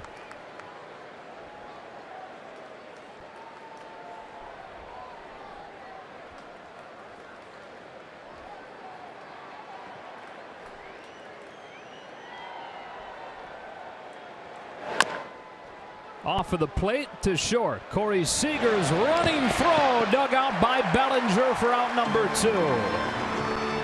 Nicely done on both ends. Let's take a look at our Volkswagen replay. Corey Seager charging this right off the bat. His peripheral vision probably has a glance at Garcia, knowing he's got some time.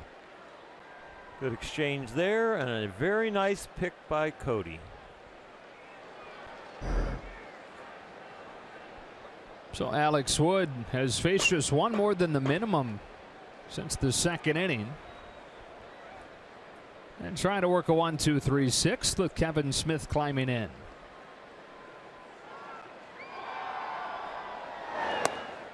You figure at some point the offense is going to solve Miguel Gonzalez. This is not a guy with overpowering stuff. It's the second time the Dodgers have seen him this year. They've had several balls hit hard, just yet to produce any runs. 0-2. He seems like one of those guys that you watch him pitch on TV or even in person for the lineup, that if you don't get a hit, it's like a comfortable collar. It's like, I can't believe that I didn't get a hit, but he just seems to be able to nibble around the strike zone and get the ball hit just weak enough to be an out. Some of them that have been hit hard just kind of haven't made it over the fence. Warning track has gotten lit up about 4 times. It's what he's dreamed about in his first outing in Dodger Stadium. When you're a kid growing up coming here and following the Dodgers, all of a sudden you get a chance to pitch here. This is what he always dreamed of. That's a 1-2-3-6 for Alex Wood. Dodgers have 3, 4, and 5 coming up, trying to solve the Gonzalez riddle.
Dodger fans, tomorrow is going to be a big day for Yu Darvish, not only making his Dodger Stadium debut, also turning 31 as you take a look at his numbers.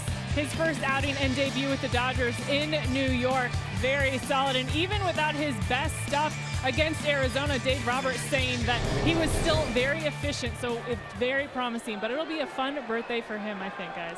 Yeah, what a special moment, turning 31 and get a chance to pitch in front of the Dodger fans for the first time in a 1-0 game. Justin Turner leads off the 6th and takes a strike from Miguel Gonzalez.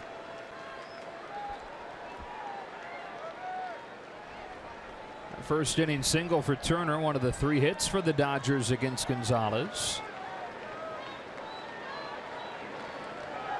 Seager has a double. Forsythe has a single. That is it.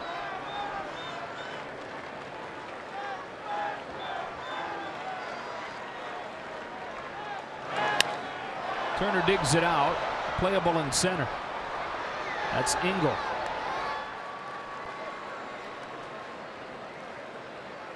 First baseman, Cody Bellinger. With 1 out, Cody Bellinger comes up, and he's walked him both times. Those are the only 2 free passes issued. Now, like you talked about, there have not been many opportunities for Cody to hit number 35 tonight. Gonzalez pitching around him both times.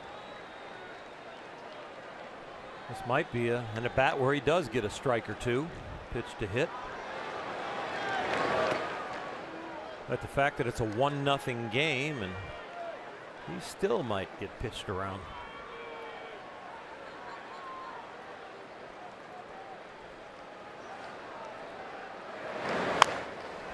Dribbles this one along first.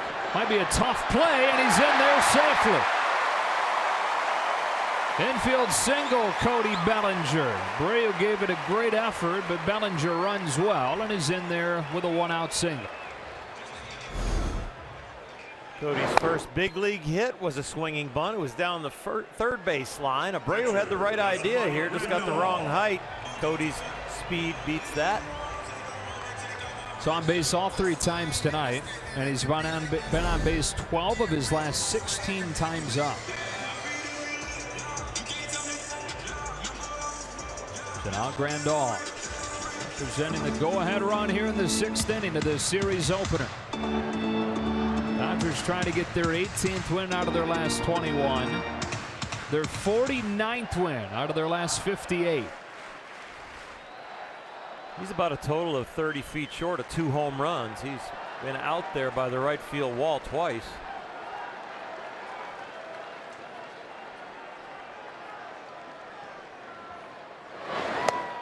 Strike 1.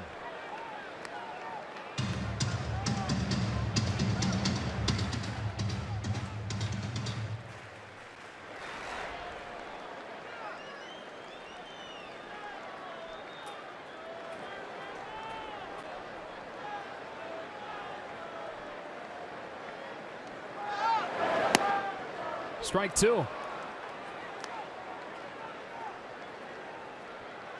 Gonzalez at 90 pitches. White Sox bullpen not good. They've traded off just about every piece. Tonight, the Dodgers will be happy to get Gonzalez out of there as soon as they can.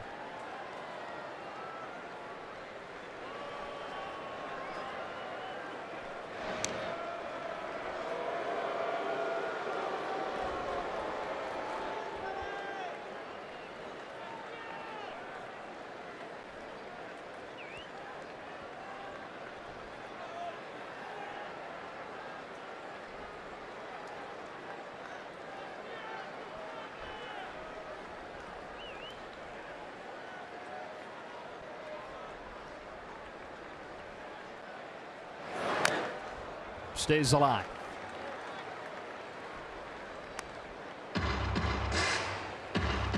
Gonzalez has paid attention to Cody Bellinger everywhere he's at the plate, pitching around him twice and then getting the cue shot infield base hit, and now with him on first, one of the fastest Dodgers, making sure that Cody doesn't steal. Varying his times as he comes set.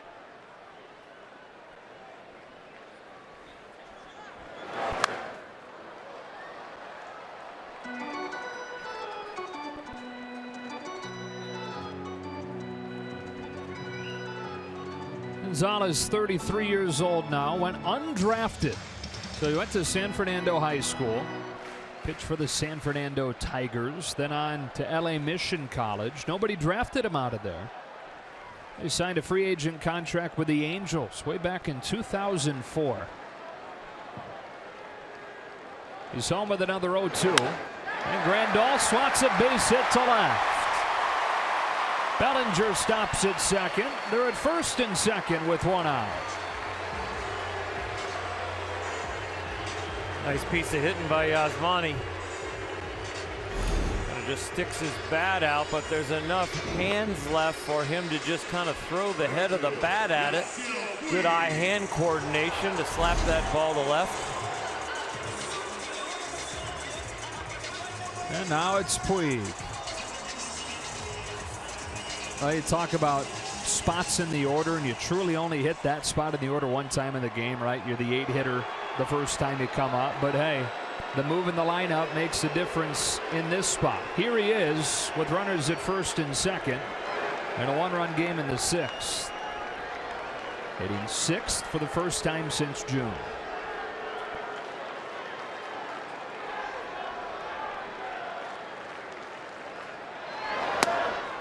Ball 1.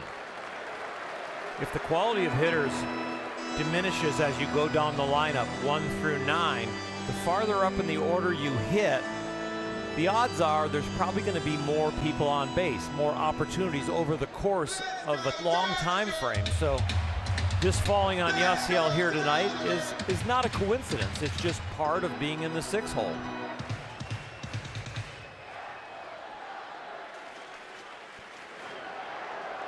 There's a reason Dave Roberts stuck with him for so long, hitting 8. 2 on, 1 out, 1-run game in the 6th inning. Here's the 1-0 pitch. A little bit low, ball 2. Dave Roberts has pointed to the game in Miami to open the second half where Puig came up with a game on the line and the Dodgers down to their final strike. Fouled off a couple of pitches, took a borderline pitch, and launched a game-winning 3-run home run as a seminal moment in Puig's career, potentially. The 2-0. Ball 3 on Puig. Some of the best discipline in his career in the 8 hole, and here in the 6 hole getting to exercise it. Juan Minaya. Giving him the green light. Yes.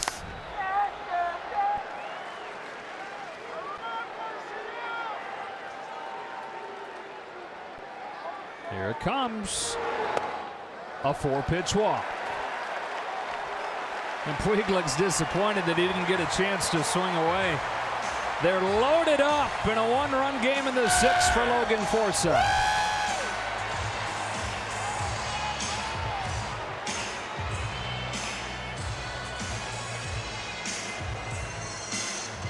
And the pitching coach, longtime pitching coach Don Cooper, will come out to talk with Gonzalez, who's facing some adversity really for the first time tonight.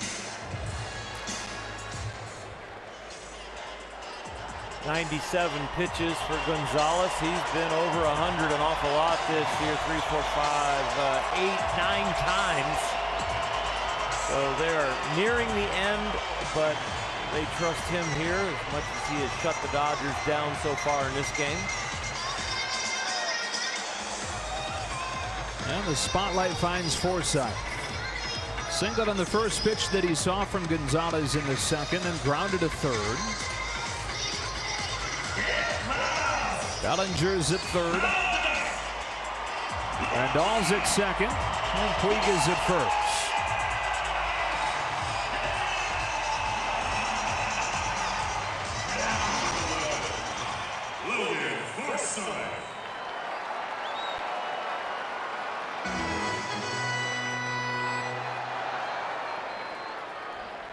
Game on the line in the 6th.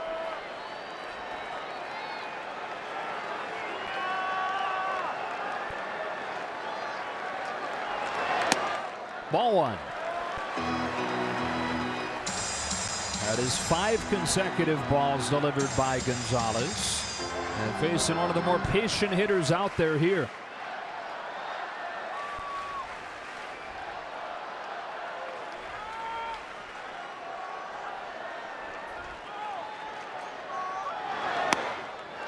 Two and 0.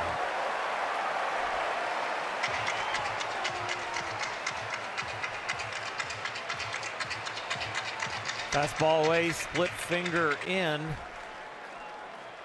got to go center cut here and look for a Low pitch that'll get him a ground ball double play. Logan trying to get one in the outfield.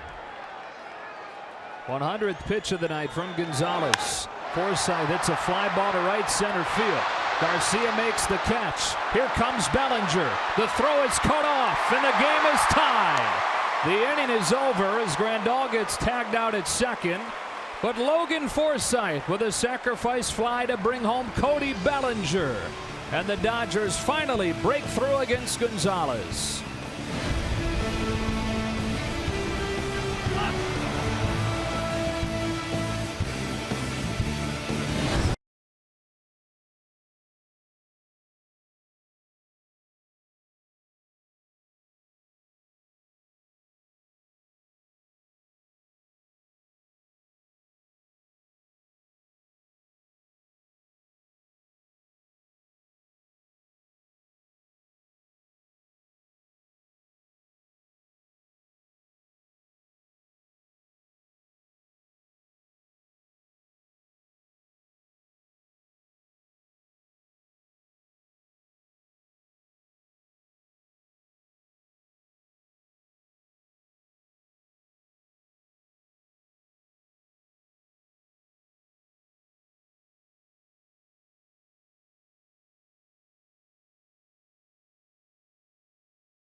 Forsythe shoves a fly ball to right field. That'll score the run, and the reason the run scores, even though the out is recorded at second, it's because it happens before the out at second. Cut off by Abreu, and then thrown backdoor to Yasmani. And in some ways, that aggressive base running is okay because you want to try and force the defenders to cut that ball to make sure that run scores. So that's going to do it for Miguel Gonzalez.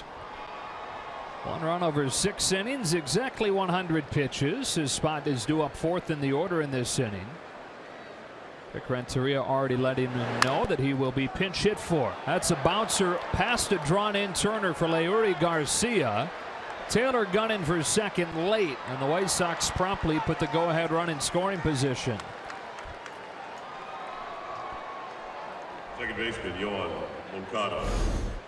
Alex Wood with a little hop in his step taking the mound this inning after getting the game tied up from his offense, and then a little hop off the plate area puts the White Sox back in order of looking like they're going to get a run. So it's Moncada.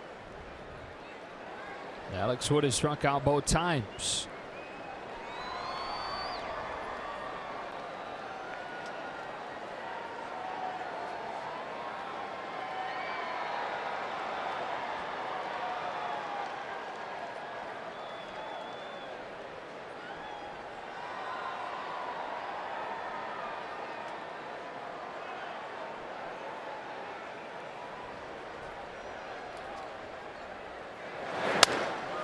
Shoots the first pitch to first, and that will advance the runner. Well done by Moncada. Bellinger takes it to the bag. Garcia moves to third.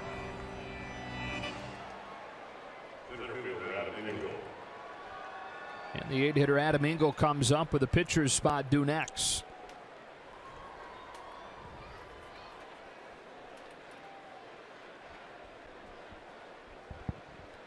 Dodgers will pinch the infield in. Late in the game now, tied. Alan Hansen, the man that has emerged out of that first base dugout.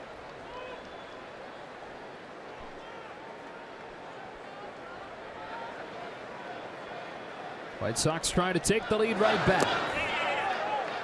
He held off, ball one.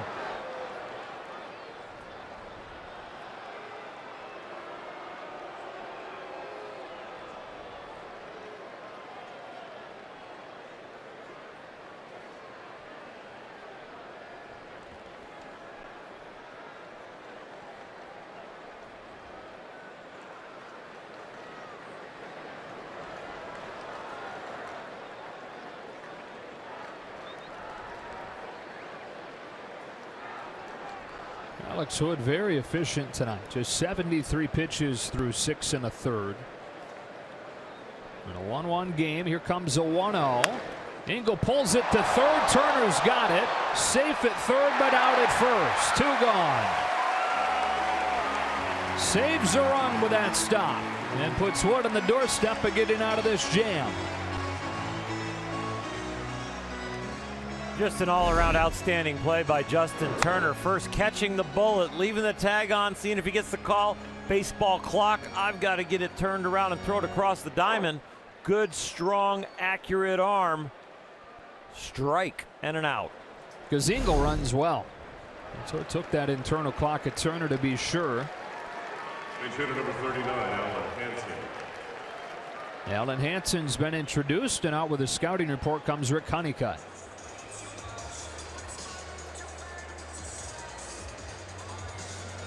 Well, Hansen hitting in the 9 hole has protection with Tim Anderson, who's homered and hit a line drive to right field off of Alex Wood. So good protection for the pinch hitter.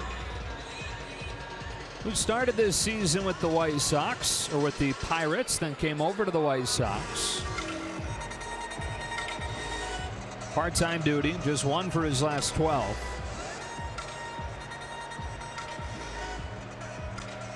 And after a big second out, thanks to Justin Turner's glove at third, Alex Wood an out away from getting out of this inning, still tied at 1. Looking for his 15th win of the season tonight, which would match Clayton Kershaw for the most in baseball after Chris Sale fell just short last night, or Sunday night. That off day's thrown me off, hasn't it? It throws me off too, don't worry. Here comes Wood. Hansen swings wildly, strike 1.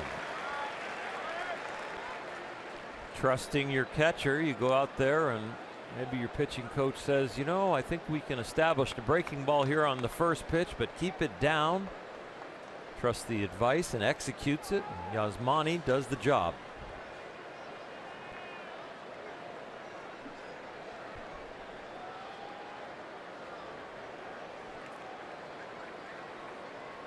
Trying to pitch around a leadoff double.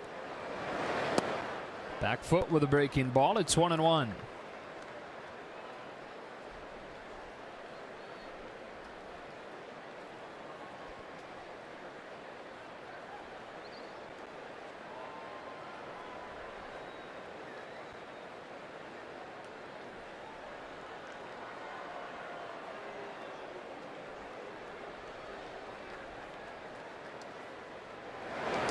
One and two. Pulled the string on him.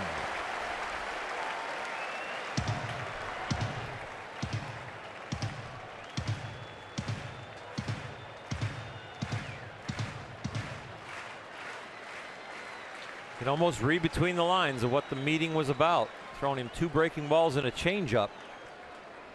If he throws him a fastball, I think it'll only be for show.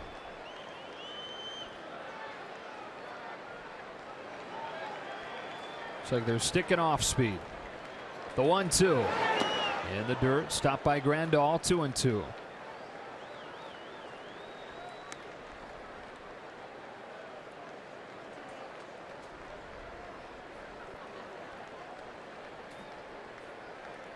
In the back of your mind, you'd rather face Hansen than Anderson. We'll glance over at the on-deck circle. Remind yourself where you are in the order. Now the 2-2. Inside corner, struck him out. Alex Wood gets out of the jam in the 7th. It stays tight at 1 as we stretch at Dodger Stadium.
Dodgers baseball on Sportsnet LA is brought to you by Nissan.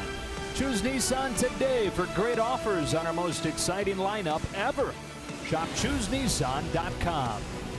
And by Carl's Jr., the charbroiled chicken sandwiches with no antibiotics ever. Only at Carl's Jr. Juan Minaya, the new White Sox pitcher, as the night is finished for Miguel Gonzalez. Fantastic over 6 innings, giving up just the 1 run and the sacrifice fly. And now it's off to a White Sox bullpen with a bunch of guys with names that you're probably not going to recognize, because a pen that was decent to start the year has all been traded off. A lot of potential in their pen, a lot of velocity. Manaya's going to come at you with a mid-90s fastball, drop down in the mid-80s with the slider, and go a little slower than that in the low 80s with his curveball. Encouraging sign so far tonight for Jock Peterson. Trying to snap out of the slump. Now 1 for his last 37, but flied to the track in right. Lined to the track in center his last time. That's what Dave Roberts has wanted to see more of, him using the whole field. 1-1.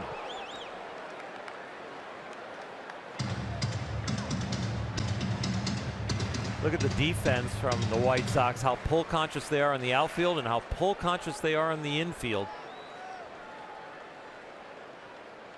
He pulls the ball almost half the time. 2-1. It's one of the highest pull rates in the National League. It's the highest of his career. And he's been hitting it on the ground more frequently than he ever has before. On this 2-1, over the top, 2-2.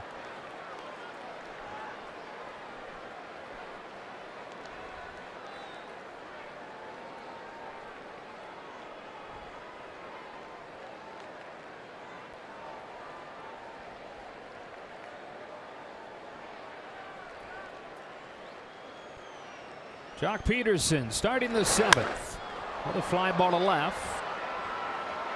On comes Garcia to make the catch. Oh, Peterson the first out of the 7th, and Chase Utley coming up as a pinch hitter. Alex Wood's night comes to an end after 7 innings. Pinch hitter number 26, Chase Utley.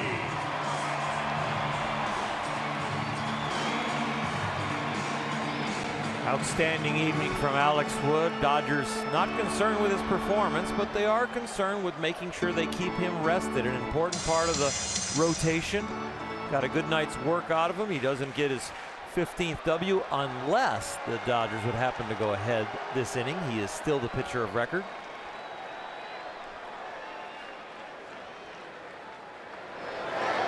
Utley cuts at the first pitch and misses. Strike 1. And again, the pitch count was still very much under control, but the Dodgers and Dave Roberts trying to manage for October at this point. Keep that arm as fresh as possible. Chases an up fastball, and it's 0-2. Wood last year threw just 60 innings. He's already at 110 this year. 7 tonight. Dodgers wanting to play a month longer this year. And a month is a significant amount of time to stay in shape, to keep lifting weights, to have your side works. It's a lot of extra wear and tear to get all the way to the 7th game of the World Series, if that's what it takes. 2-2 on Utley.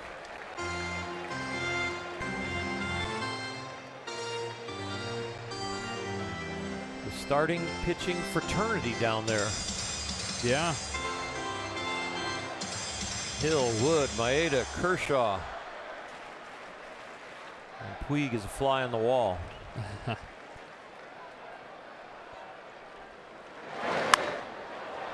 That one will reach the seats. It'll stay at 2-2.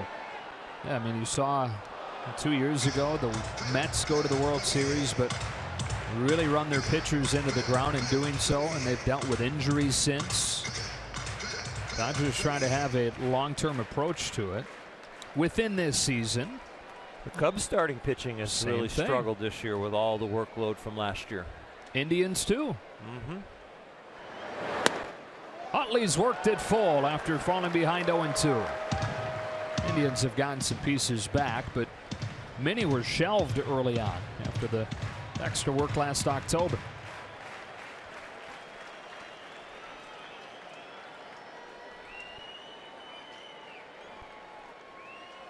Tied up in the 7th. The payoff to Utley.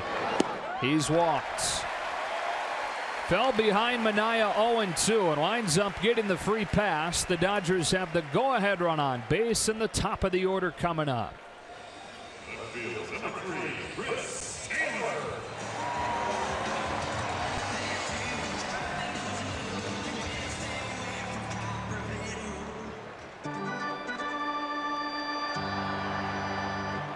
Taylor's 0 for 3 in this one.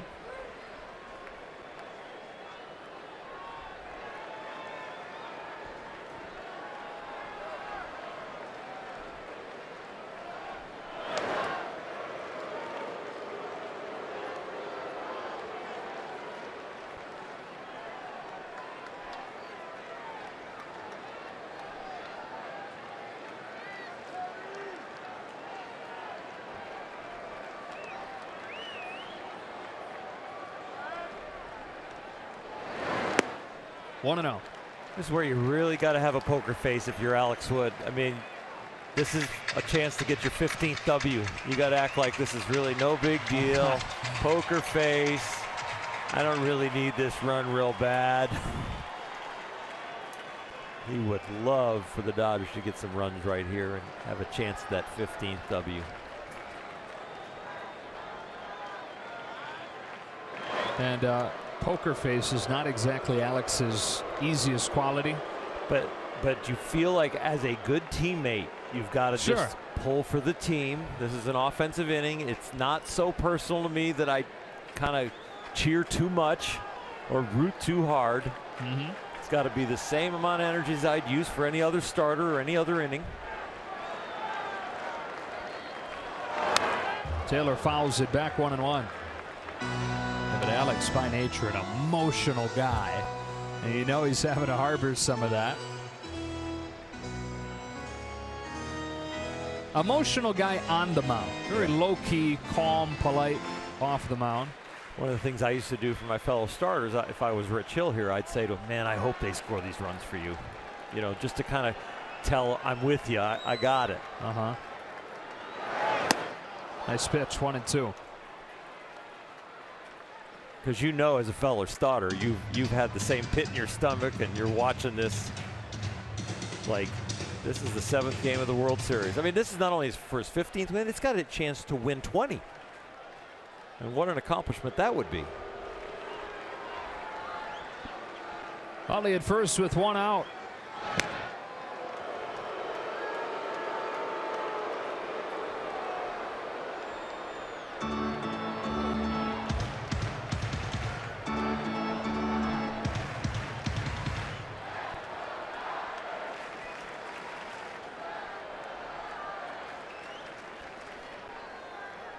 The 1-2.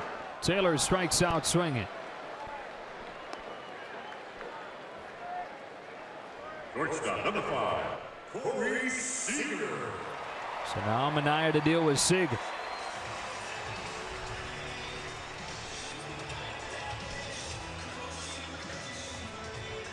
Hitting .400 over the last 15 games and right around .350 since mid-June, among the best in baseball. As Brandon Morrow gets ready to pitch the 8th. His fair share of clutch moments too. A fastball for a strike, which rarely do you see him take. Especially on the outer half there. That's the one that he really hammers the left center gap. Never seen Manaea. I'm sure he's just getting a look at the delivery, finding a place where he can trigger his swing.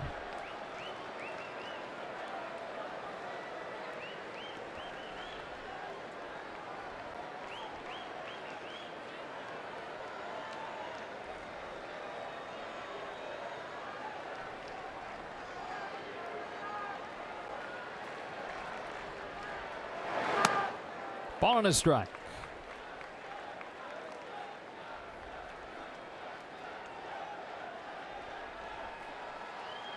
Guy that hits the ball hard more frequently than any hitter in baseball. The data to back that up. Here's a 1-1. Fouled it off, 1-2. And I are really challenging him with his fastball. The fastball was similar to the very first pitch of the at bat.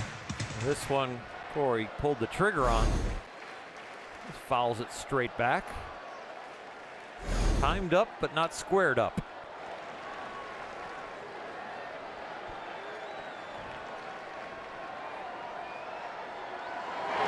Got him swinging with a high fastball to end the inning. A 1-out walk from Chase Utley, but nothing to show for it. Tied at 1 as we go to the 8th.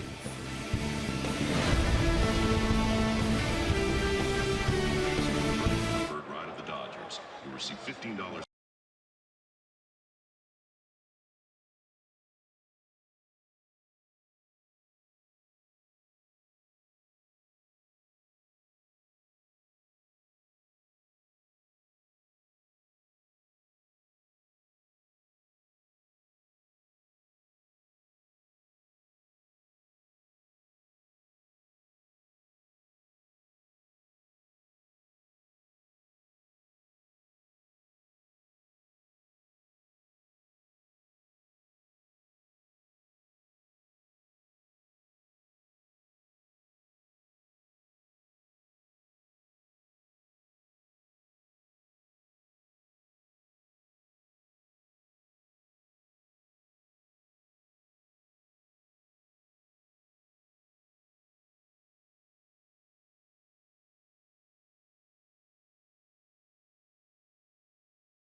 Top tier plays of the game that really helped out Alex Wood on the mound. The left side of the defense, Corey Seager with a couple over there, one going back, one coming in, and then Justin Turner, man on third, 1 out. A very nice grab there by Justin, and Cody on the right side even helped out.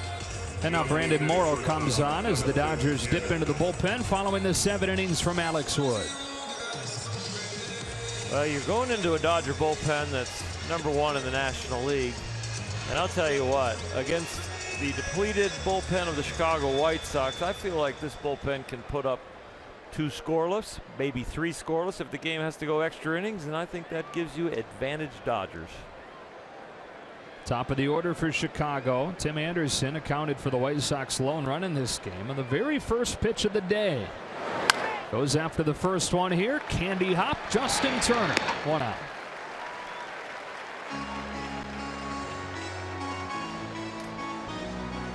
There was an article recently on Yahoo from Tim Brown, fantastic writer, about Brandon Morrow, and one of the greatest games ever thrown when he was in Toronto, 2010, still a young guy at this point.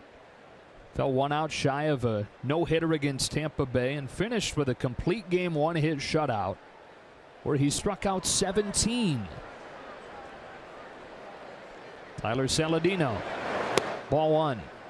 And they detail some of the moments of that day around the outing. Morrow would walk to the park in Toronto every day, completely unrecognized by everyone.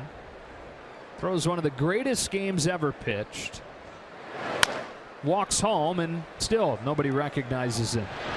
Seager throws Saladino out, 2 up and 2 down in the 8th inning. Now you look at game score, which is a metric where pretty much anything good you do adds to it. Anything bad you do detracts from it. by game score, one of the single greatest games ever pitched. Wow. Clayton Kershaw has one of those. Yeah, the no-hitter. The high strikeout games are always up there. So Scherzer's 20 strikeout games. Same thing with Kerry Wood. And you get extra points for a ball that is never put in play, but you record an out, right? Compared to like a ground out or a fly out. Yeah, strikeouts worth more. Yes. It's a ball on Abreu. Because it has no chance of being a hit. Where the balls that are put in play do have a chance of being hit. I wonder if exit velocity and launch angle will then add to that game score someday. 2-0. The only thing is, it would be hard to compare to previous game, game scores before there was StatCast. But you could go this point forward, Sure. Game score plus. I like it. Well done, Hershiser. You're bringing me along. Dangerous pitch here. 3-0. I think just like Cody Bellinger has been avoided today, you might want to avoid Abreu now with this count and 2 outs, nobody on. But there is an all-star on deck. He has been powerless lately, though.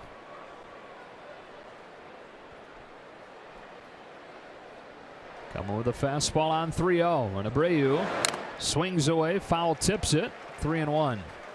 Yes, you see 91, and you saw a break on that ball. That's his breaking ball.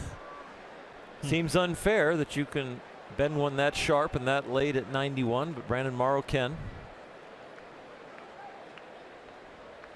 And he'll even do it to you if your name is Abreu in a 3-0 count.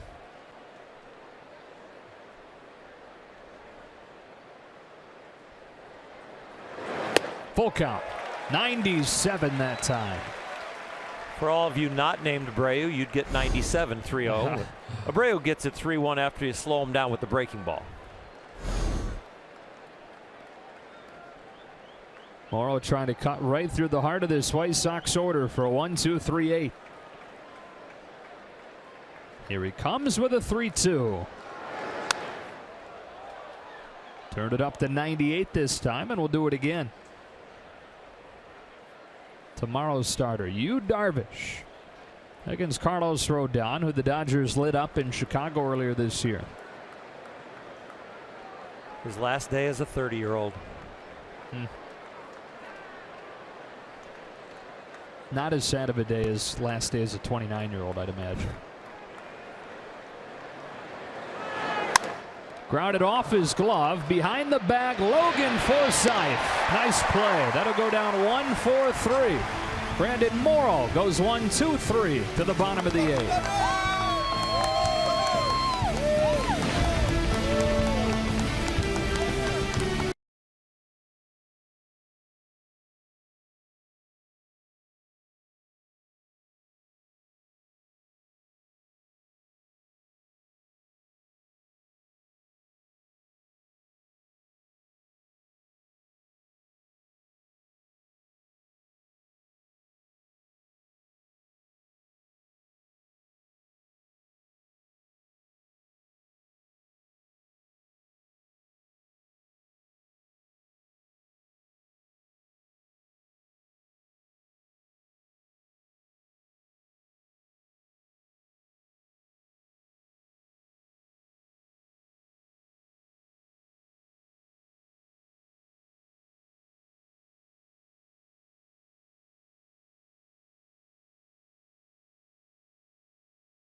sure to stay tuned for your Access Sportsnet Dodgers post-game presented by your Southern California Nissan dealers. I just have an idea, you guys. I don't think that Ned and Alana realized that tonight they were signing up for babysitting duty on top of having to host shows with Jerry Harrison Jr. in the house. I'm not sure that that's part of the deal. I think they knew what they're getting themselves into. Let's be honest, right? Tied at 1 in this one. To the bottom of the 8th we go. It's the first time Jerry's ever run away from a camera. Touche.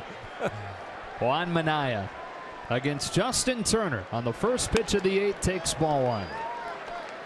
Well, Minaya struck out Taylor, struck out Seager after a walk to Chase Utley. Now the Dodgers bringing the heart of the order to the plate, trying to capture some late magic. 2-0.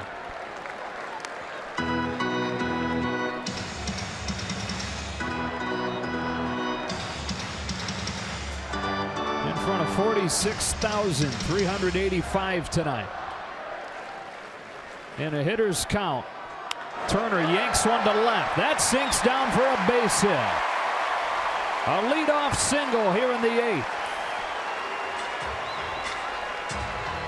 And Cody Bellinger coming to the plate. We look at our unlimited baseball break brought to you by T-Mobile. He is #1 in baseball in home runs late.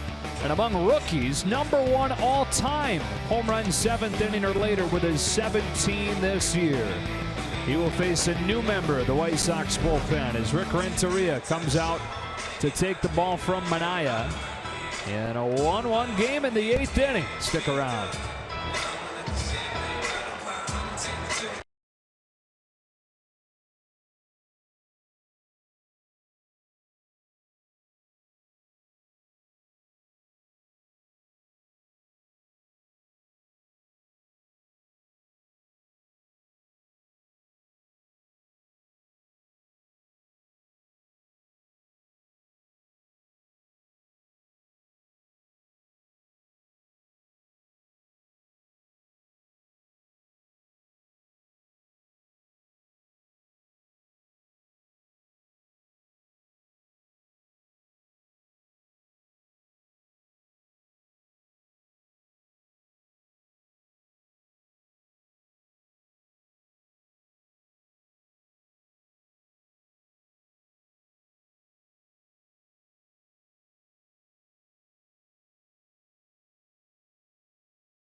Be at Dodger Stadium on Sunday, August 27th when the Dodgers take on the Milwaukee Brewers. If your child is one of the first 12,000 kids 14 and under in attendance, they will receive a Dodger Kids hamper. So the kids are going to do the chores. Presented by your SoCal Honda dealers. Visit Dodgers.com/promotions for more details. Aaron Bummer into the game. Speaking of kids, he's a rookie to face another rookie in Cody Bellinger. They bring the left-hander on because he's been really good in his time in the majors against left-handed hitters. To lefties, it's going to be fastball slider predominantly. So don't worry about the speed as much. Just make sure it's going to break or go straight. Ball 1. And you only got about 1/8 of a second to decide that. No big deal. No. Turner started the inning with a single to chase Minaya. Representing the go-ahead run in the 8th. Ground ball right side. Moncada's got it. Out at second. Bellinger beats it out at first. So fielder's choice. And with one out, Grandal comes up.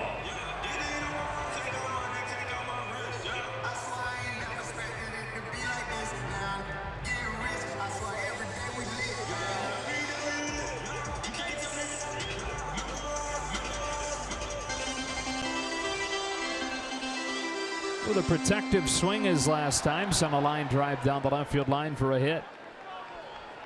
But in the 2 at-bats before that, flied out to deep right.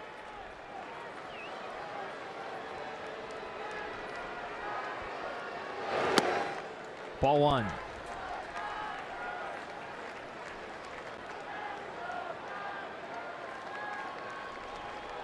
Switch hitter hitting left-handed for the first time tonight.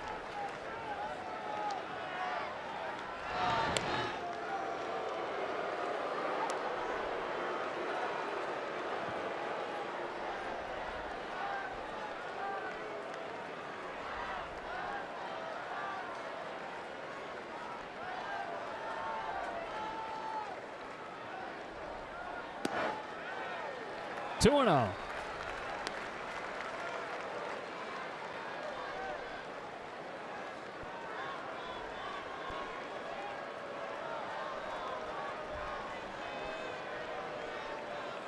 Grandal can get a ball in the gap. Bellinger can really fly.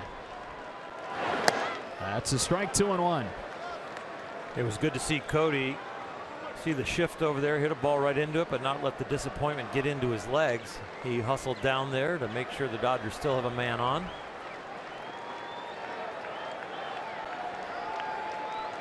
The White Sox really probably could have got a double play if they would have thrown the ball to first and then to second, because Justin Turner had to stop to allow the ground ball go by him before he could kick it into gear. Bellinger runs, and he picked a good one to go on. Go ahead run into scoring position. I think he went on first move, and even if he's going to get picked off, he would have said, I'm going to beat Abreu's throw if you throw behind me. On the first movement from Bummer, he was off.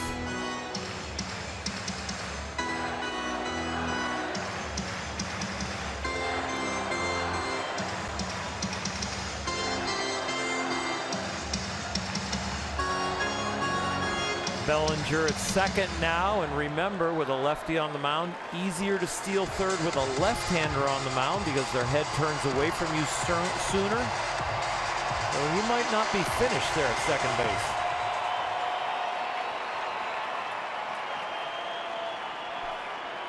Bellinger at second, 1 out in the 8th. Grandal fouls it off, and the count is full.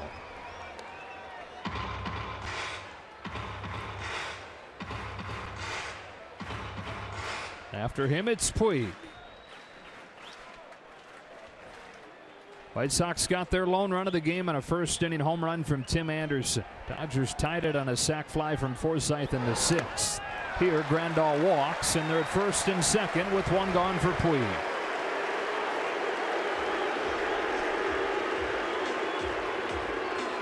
Don Cooper instead of Rick Renteria. This will be one of the first situations where we've seen a team kind of throw the traditional book out the window and focus on the more recent book, and that is Puig has not hit left-handers. Yasiel really should be better against left-handers, and as his swing has developed and approach, we've seen the improvement against righties, and hopefully that'll start to bleed in against lefties.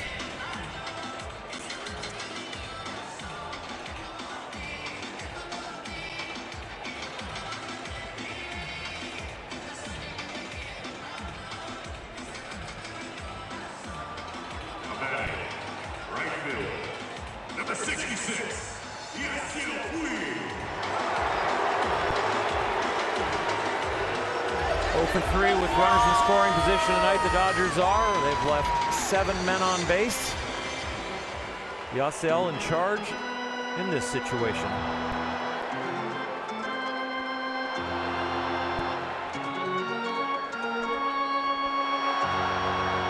Came up in the same spot in the 6th and walked. And loaded the bases in front of Forsythe, who brought home the tying run with a sac fly. Puig takes strike 1.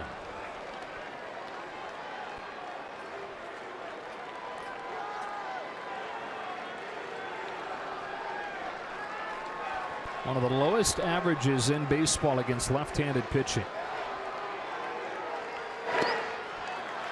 2-0. or 1-1.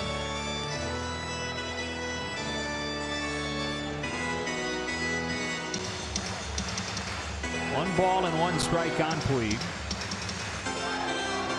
With 2 on and 1 out and a tie game in the 8th.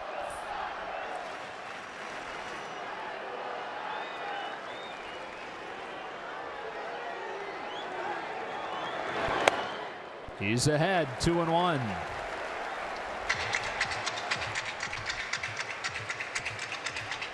I love that we don't see the gyrations we normally see in big situations. He is strictly in the same hitter's posture and in and out of the box focused.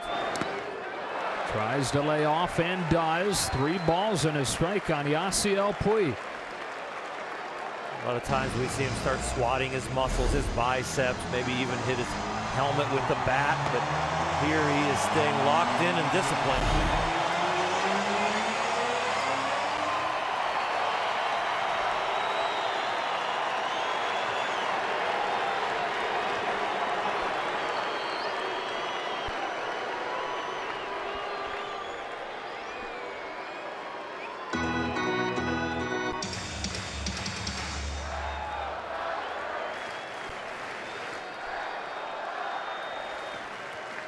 The 3-1. He walked it. And he's bummed. He's bummed that he walked. Second time he's had that reaction with a chance to swing his way to a go-ahead run. And he walks both times and reacts that way both times. So again, loaded up for Logan Forsythe.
LA is brought to you by Jack in the Box. Come try the new $4.99 Smoky Jack Burger Combo with small fries and a small drink. Limited time only. Jake Petrichka and his .736 earned run average comes into a bases loaded 1-out jam and a tie game in the 8th. He's going to mix it up with the fastball, slider, and the curve. And I would say in this situation, the fastball is going to be on the inner half, trying to jam him a little bit, get a pop-up, or breaking balls low and away to try and get him to roll over. Logan Forsythe did a good job in his last at-bat, hitting a fly ball to right, scoring the run. That's all he needs right here with Kenley Jansen warming up in the bullpen. Bellinger, Grandal, and Puig.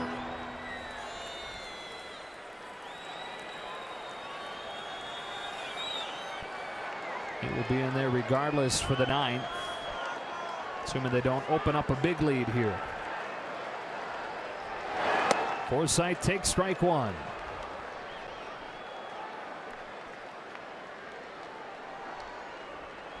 Been an entire year of Forsythe trying to gain traction. Dealt with the injury issues early. Still battling here in mid-August. Big spot here in the 8th. Outside 1-1. That said, he is the only Dodger that has 2 walk-off hits this year. And in high leverage situations has been better than average. The 1-1. Ground ball left side. Speared by Saladino. They get the out at the plate, and that's all.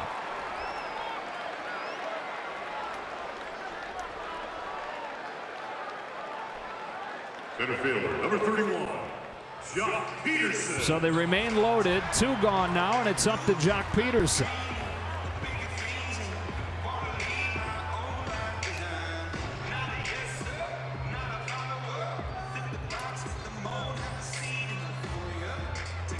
Well, the 1 hit in this nightmarish run for Jock was a big one that tied the game in Arizona.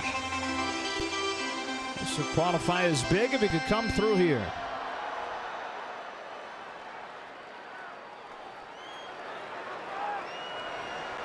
Rob Seguin, fresh out of the roster today.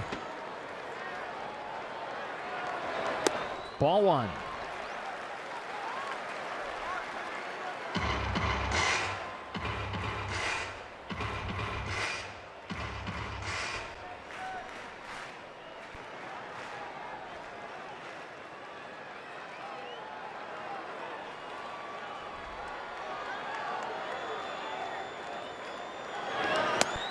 Strike 1.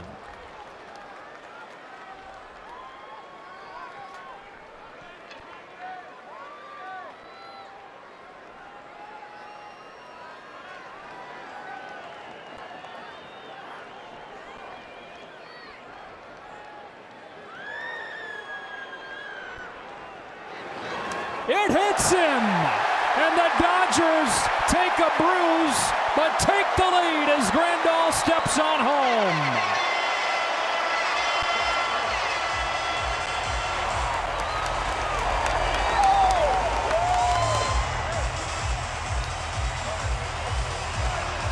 This opportunity came because the ground ball to third to Saladino. He makes a nice play charging it, but watch the throw. That prevents the double play. Down there to the third base side. All of a sudden it's on an angle, and then what happens with 2 out and bases loaded? Jock gets plugged, and the Dodgers go ahead. He'll take it any way he can get it. Austin Barnes now trying to crack it open. Low and inside, ball 1.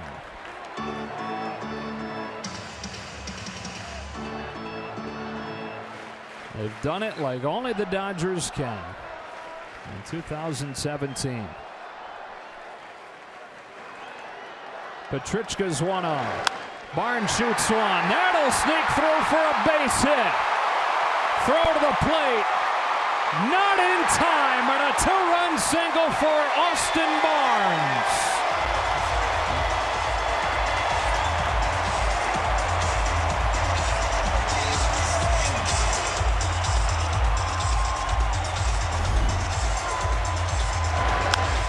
He has been clutch all year. He has proven he is a big leaguer. He is now an established part of this championship team. Austin Barnes comes through again. Dodgers lead 4-1.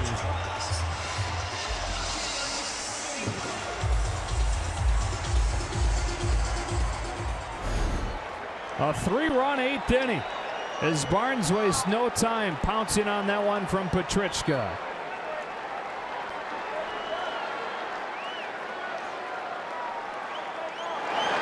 Taylor now to the hold it short. Anderson, long throw, not in time, and they're loaded up.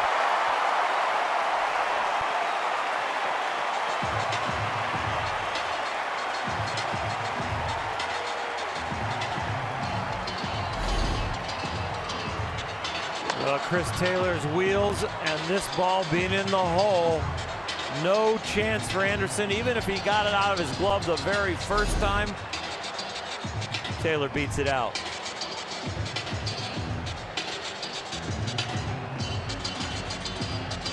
And Kenley Jansen thinking, okay, this is great, love winning, but am I about to get sat down again? Yeah, there's Josh Fields getting ready. And if Corey Seager comes through with a hit here, Kenley Jansen will have gotten ready for nothing.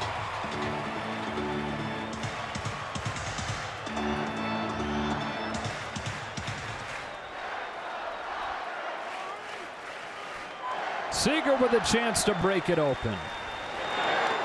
That one kicks away. Peterson hangs on at third, not wanting to take the bat out of Seager's hands. And as the throw goes by, Saladino backs it up. That looked a lot more like a 45-70 team than Miguel Gonzalez allowed over the first 6 innings. That's the hardest ball to read when you're on third base and it gets away from the catcher, because it's straight in line with where you are running and you cannot tell how far it's rolling away.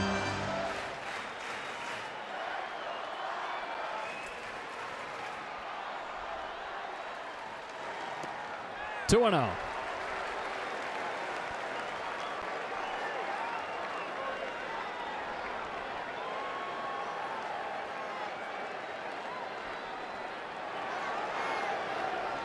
Here comes a 2-0. Seager takes ball 3. There's nowhere to put him, and there's no help coming.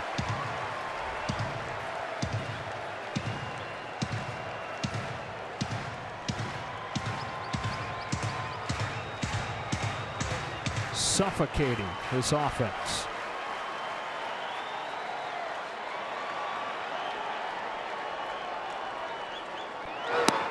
Three and one. Well, now there's help. Chris Beck.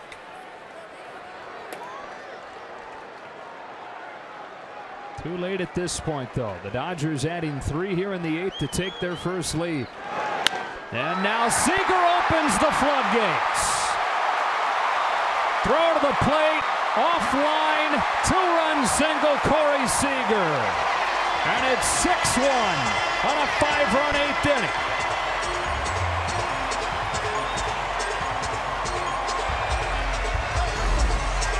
It's amazing that one little crack in the dam brings a flood.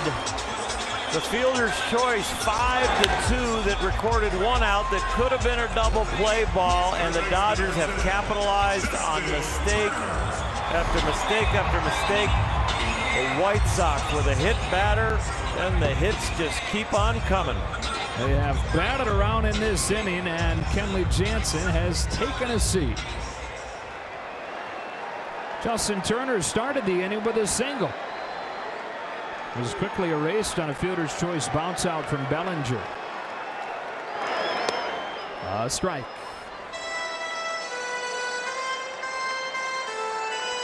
So the Dodgers now find themselves 3 outs away from reaching 50 games above 500. Last time they were there was in 1953. Ball and a strike.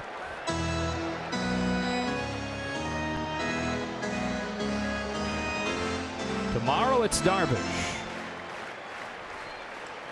And a win in this 2-game series, just a single win, would guarantee they extend the unbeaten streak in series to 20 consecutive series without a loss.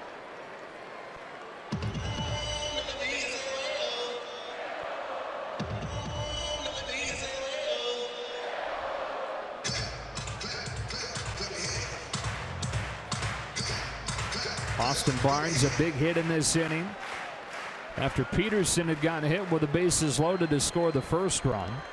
2-run single from Barnes and a 2-run single from Seager. 2-2 on Turner.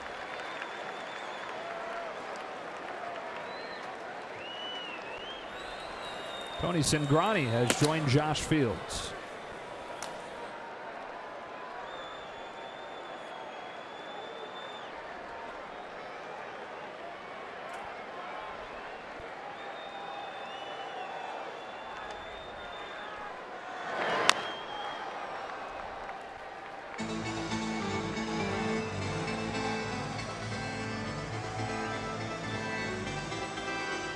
It's an interesting face he made, as if to say, huh, about something. Maybe the ball did something different than what he thought the spin should make it do. looking for a second hit in the inning. He's worked it full.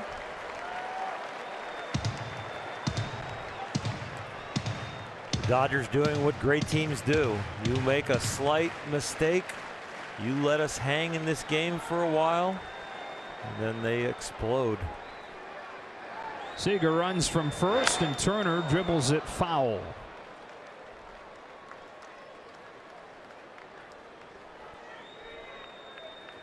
You know, an interesting note with all these magical comebacks and late wins this season. The Dodgers are one of 3 teams in the majors without a walk-off home run. Doesn't look like it'll be needed tonight. Another payoff. Walked him. No, outside corner, strike 3. Turner can't believe it. I suppose you could probably guess I can't either. Marty Foster rings him up. But the Dodgers spring for 5 in the 8th. Austin Barnes a pinch hit single to right. That brought home 2. Corey Seager did the same with a base hit to left.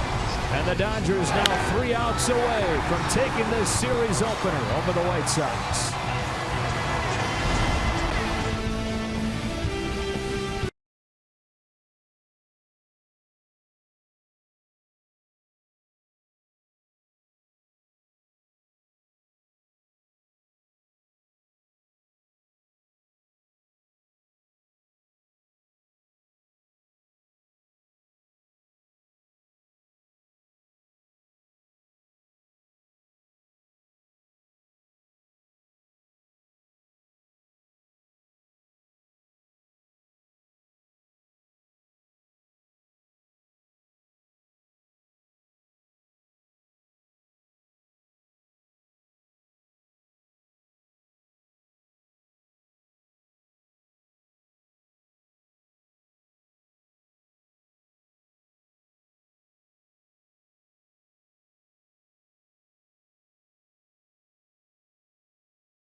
Anonymous at a baseball game. You've got the perfect end of summer. September 4th, the Diamondbacks are in town, and the first 40,000 fans in attendance get a Dodger barbecue glove from Security Benefit. Go to Dodgers.com/promotions to learn more. Josh Fields to handle the 9th after the Dodgers get 5 runs in the bottom of the 8th to break the 1-1 tie. This should be a pretty solid inning for Josh Fields if he gets the same strike zone that Justin Turner got called on him. Marty Foster is an outstanding umpire, but this was pretty egregious, and I just wanted to show it just because Justin's reaction was justified. It was way wide. He can't believe it. Middle part of the order for the White Sox here. Let's just be thankful that it didn't happen while the game was still 1-1. Still, guys in a batting race. Could come down to the final couple days, and it's a long season and those happen, but egregious is the word. And I appreciate you giving me the word on the break. Yeah. My Bowling Green education might not have grasped that one. I had it on the SATs going on, but I don't know if I still remembered it right now. Another in 2 as he gets a fastball by Garcia.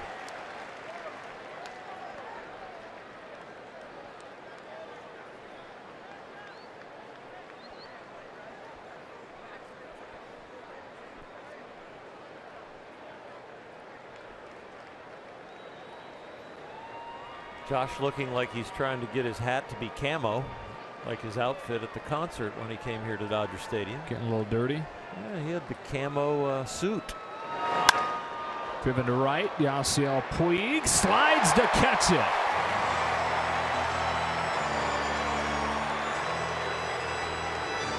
One up. I don't know if he was fighting the lights again or he's just trying to get down there and slide into it. It was a little bit of an awkward slide and actually got on the side of his cleats where there are no cleats. So he slipped through that.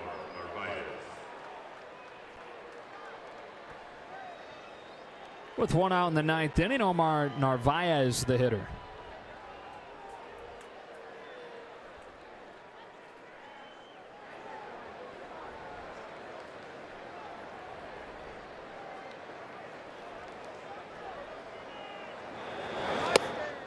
Strike one, pulled in there by Grandal. Game 2 of this series is tomorrow. Yu Darvish with his Dodgers Stadium debut, and happy 31st birthday to him.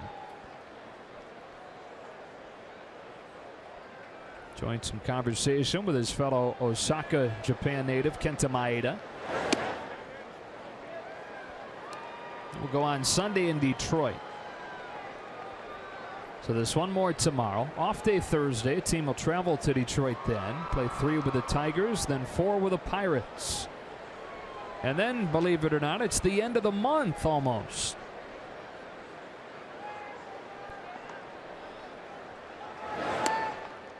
Two and one.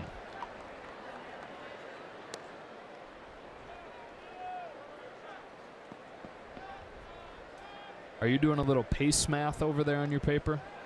No, not pace math, but I'm just totally amazed at what this team is doing in almost every category. You can go against the West, against the East, against the Central, against the AL. It's just crazy. There's not a category where they're weak. No. It's historic. I mean, we are in for a historic run through September before we get to the postseason.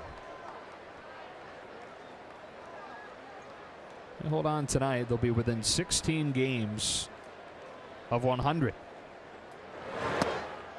Narvaez walks.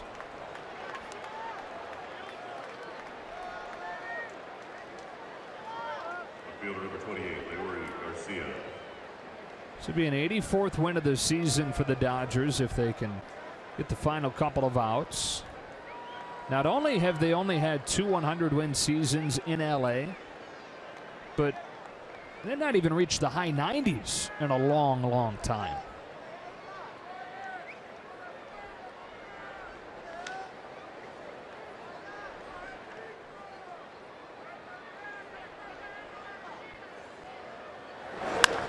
Garcia flips the first one foul, and it's 0-1.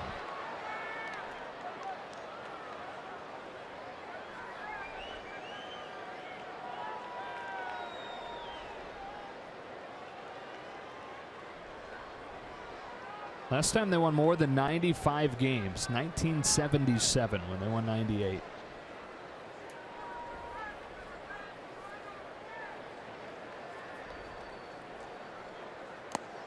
Nice pitch, 0-2. Change up from Josh Fields, and it's a good time to experiment a little bit and bring that pitch along. Predominantly 2-pitch pitcher, and sometimes they can even zone him in as, oh, he's going to just throw the high fastball, but he's started to make his pattern a little bigger as far as what he will select.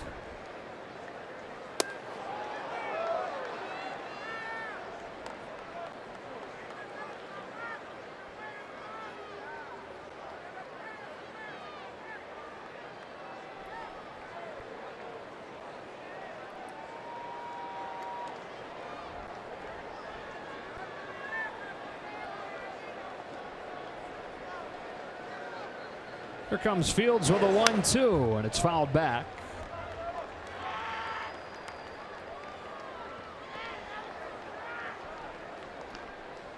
Carlos Rodon countering for Chicago tomorrow. And the Dodgers lit him up when they saw him in Chicago a few weeks back.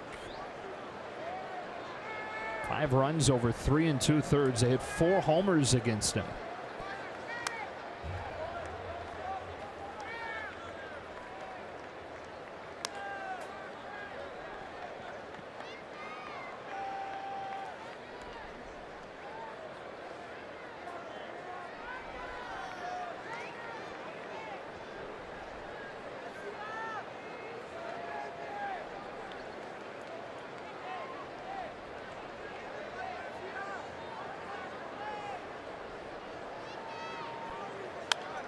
Another foul ball as Garcia continues to battle Fields.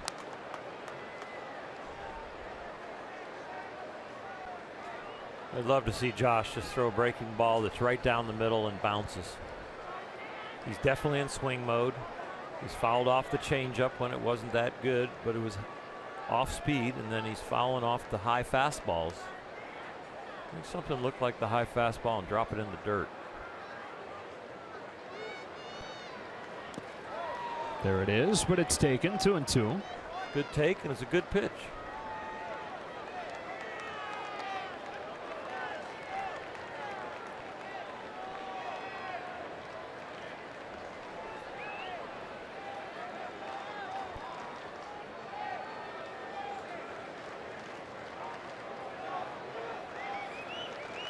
You could really develop it and double up with it, but I think they'll go high fastball. Yasmani tried to double up on it, but he shook it off. To go back to the fastball, and it's fouled again.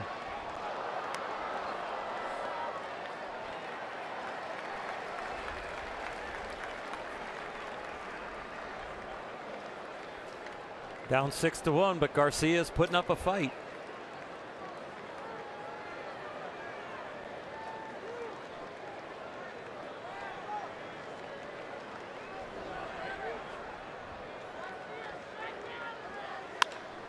And eventually flies it to center. Playable for Peterson. The White Sox down to their final line.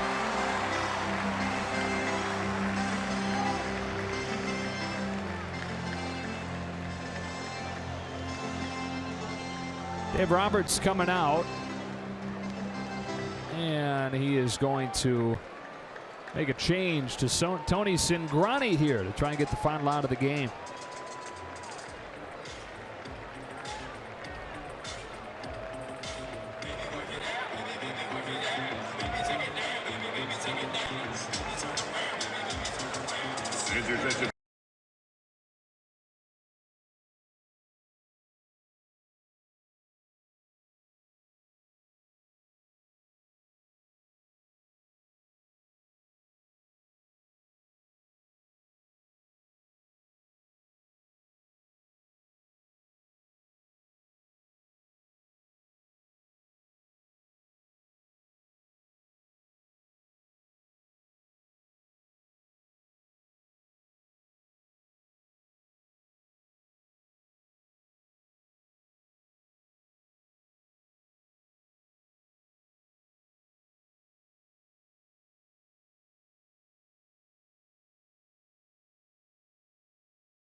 As a Dodger, gave up 3 in his Dodger debut, but back-to-back scoreless outings since. When you say 6-1, why is Dave Roberts changing pitchers? Well, he's getting Cingrani out there, getting him comfortable in the uniform, getting him out there for another possible successful outing, and a pretty easy one with 2 out and a man on first. Make him feel more and more part of the team, and it might grow into something special. And Dave Roberts wanting to see him match up against Yohan Moncada, whose numbers aren't good, but considered one of the best young players in the game.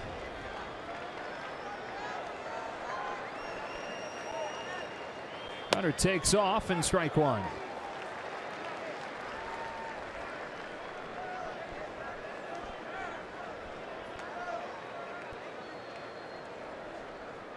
You care at all about that? I know it's a 6-1 game, so you're not really paying attention, but it's really interesting when they call it defensive indifference, and then the reliever that left the runner on first ends up possibly getting a earned run off of it.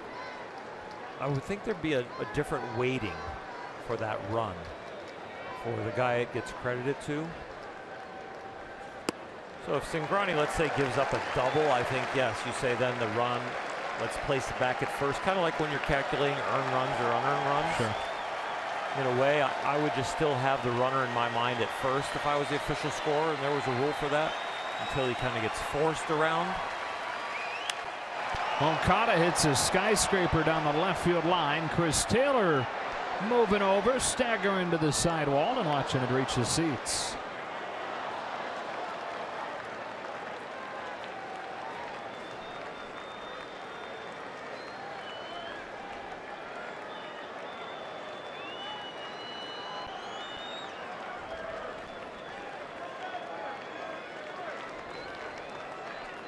Hey, there is one streak that ended tonight. Our producer Mike Levy just texted us. Only one extra base hit, which will end a run of 57 consecutive games with at least 2 extra base hits. That was by far the longest run in Major League history.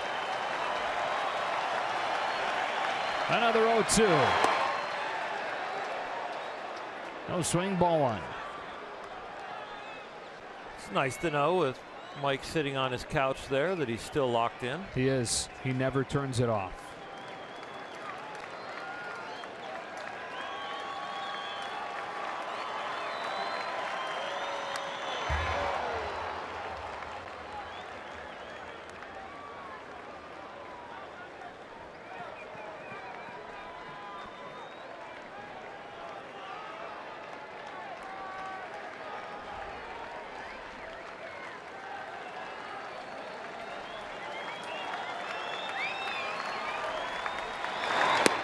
A little bit low, 2-2.